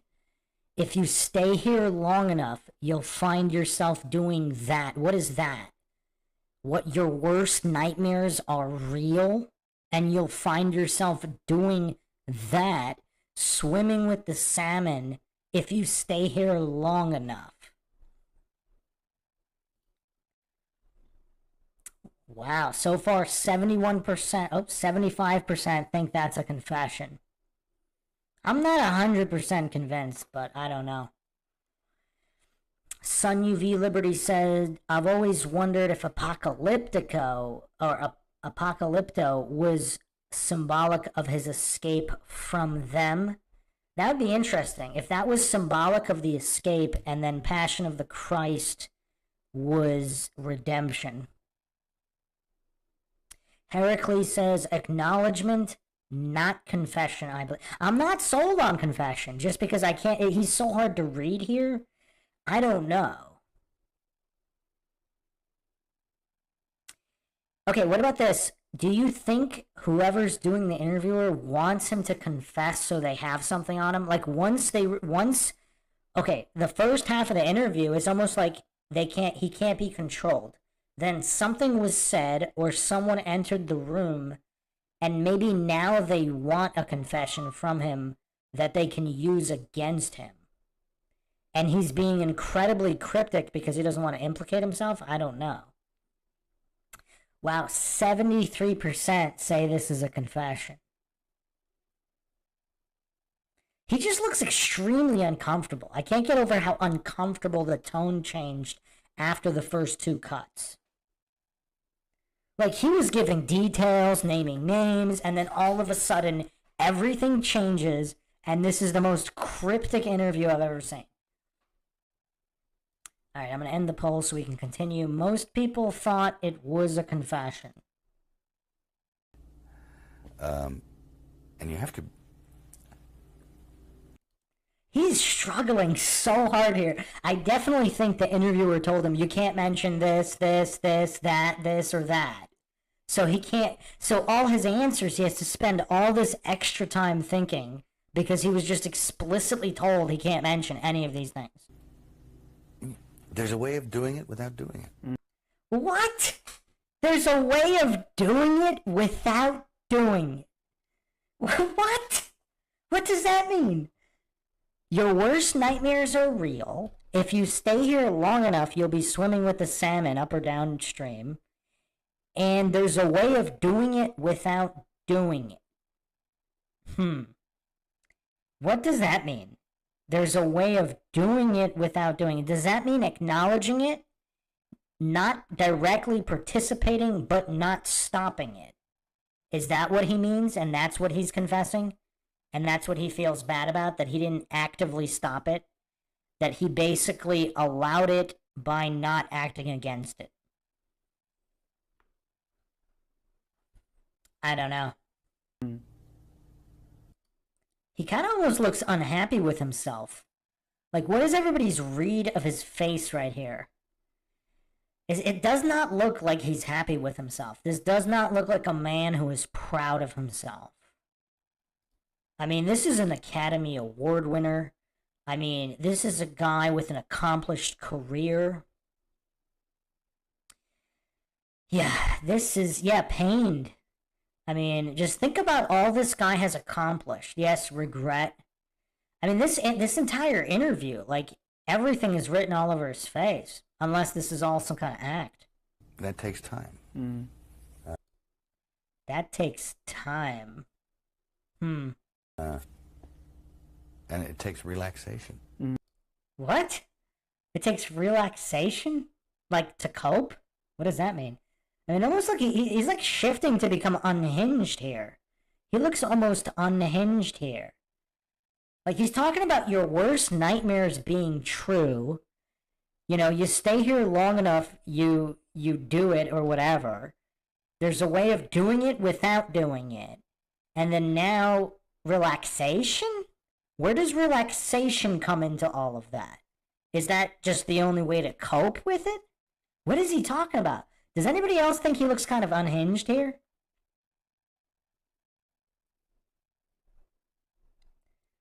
I mean, this facial expression just looks unhinged to me. It looks like madness.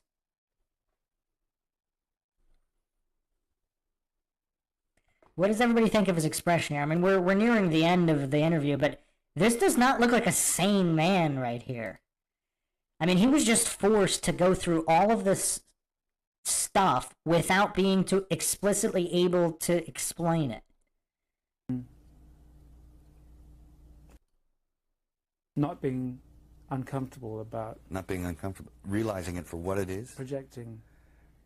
Realizing it for what it is and not being uncomfortable with it. Wow. Your worst nightmares are true. If you stay in town long enough, you'll be swimming with the salmon. There's a way of doing it without doing it. I mean, wow. Recognizing it for what it is and not being uncomfortable with it. Wow. Recognizing it for what it is and not being uncomfortable with it. This is the most bizarre interview I've ever seen. Understanding what it is, once you understand it, well, then you're not afraid of it anymore. You can just walk around it and through it. And... What? Once you understand it, you're not afraid of it. You can walk around it and through it. See, to me, that seems like that's what he did. He didn't actively participate. He walked around or through it with it going on around him. Does that seem accurate to everybody? I mean, yeah, because that would still leave anybody disturbed.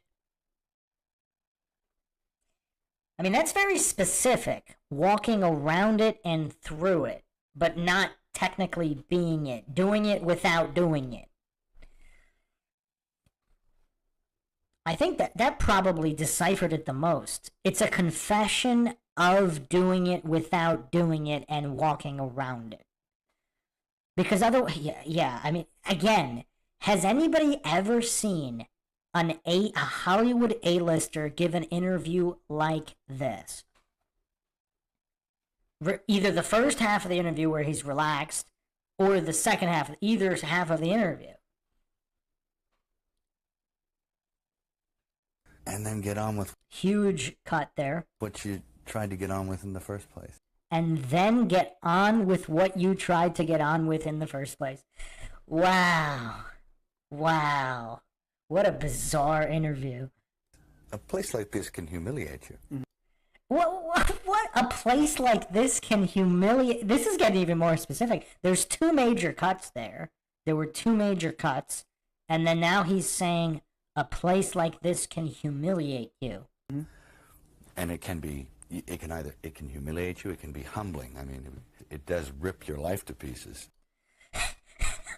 It rips your life to pieces? This is the most... And notice, there's cuts all over the place here. They're cutting every 2 seconds now. At the beginning of the interview, it was like every minute even. Now, even 2 minutes. Now it's every 2 seconds they're chopping this up. Rip your life to pieces? What?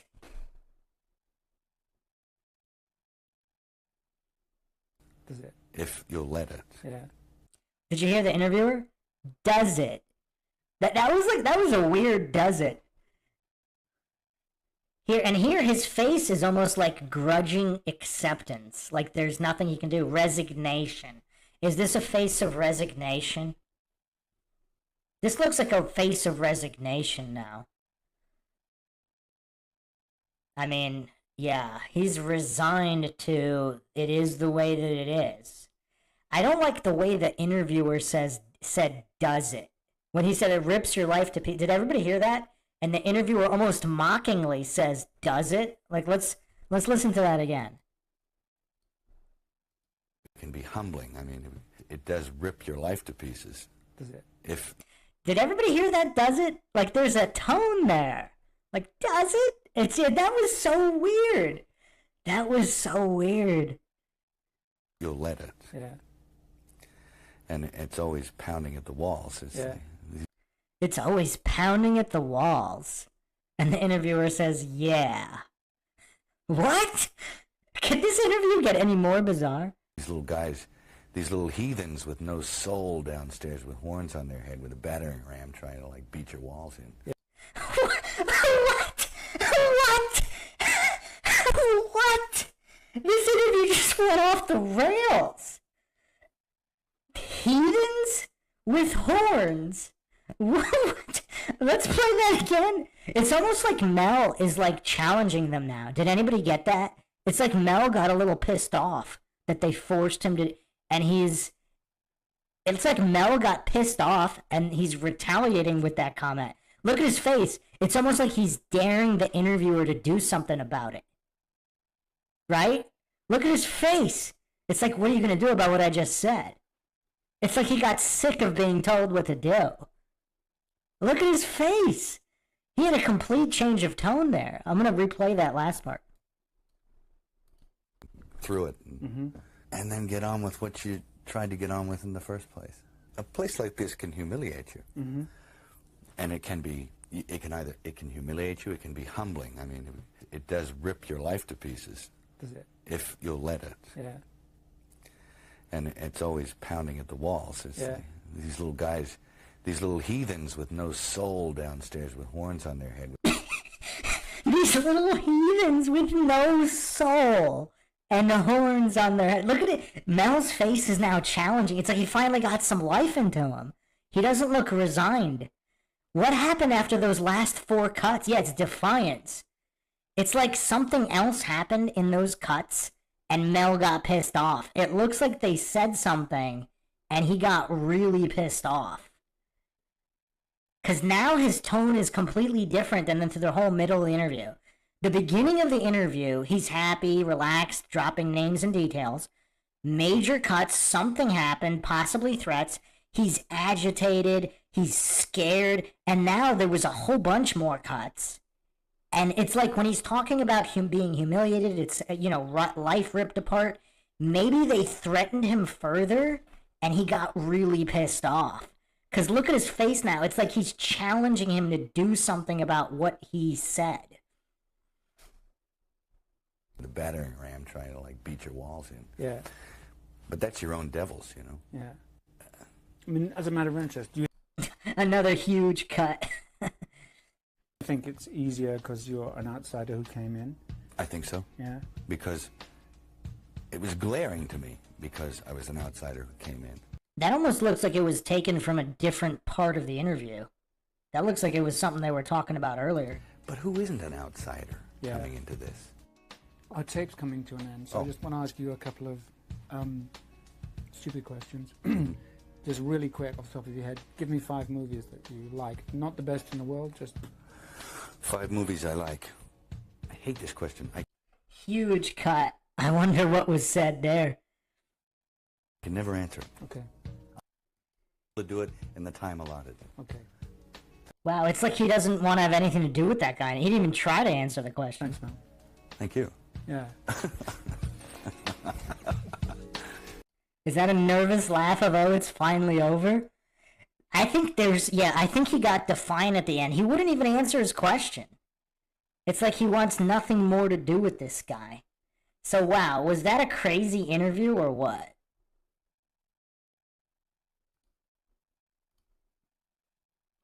This was another visit to Mindshock land. Gonna call it a night now before we get shut down. Like last night. Hope everybody found another edition of the Mindshock podcast interesting and informative. If you want to help support the podcast, you can donate to our PayPal. Just check the link in the description. You can also become a YouTube member right here on YouTube. Help support the channel that way. Make sure you're subscribed, like, and share Twitter, Facebook, Reddit, Patreon. This is Bruce McGuire signing off. Catch you guys next time.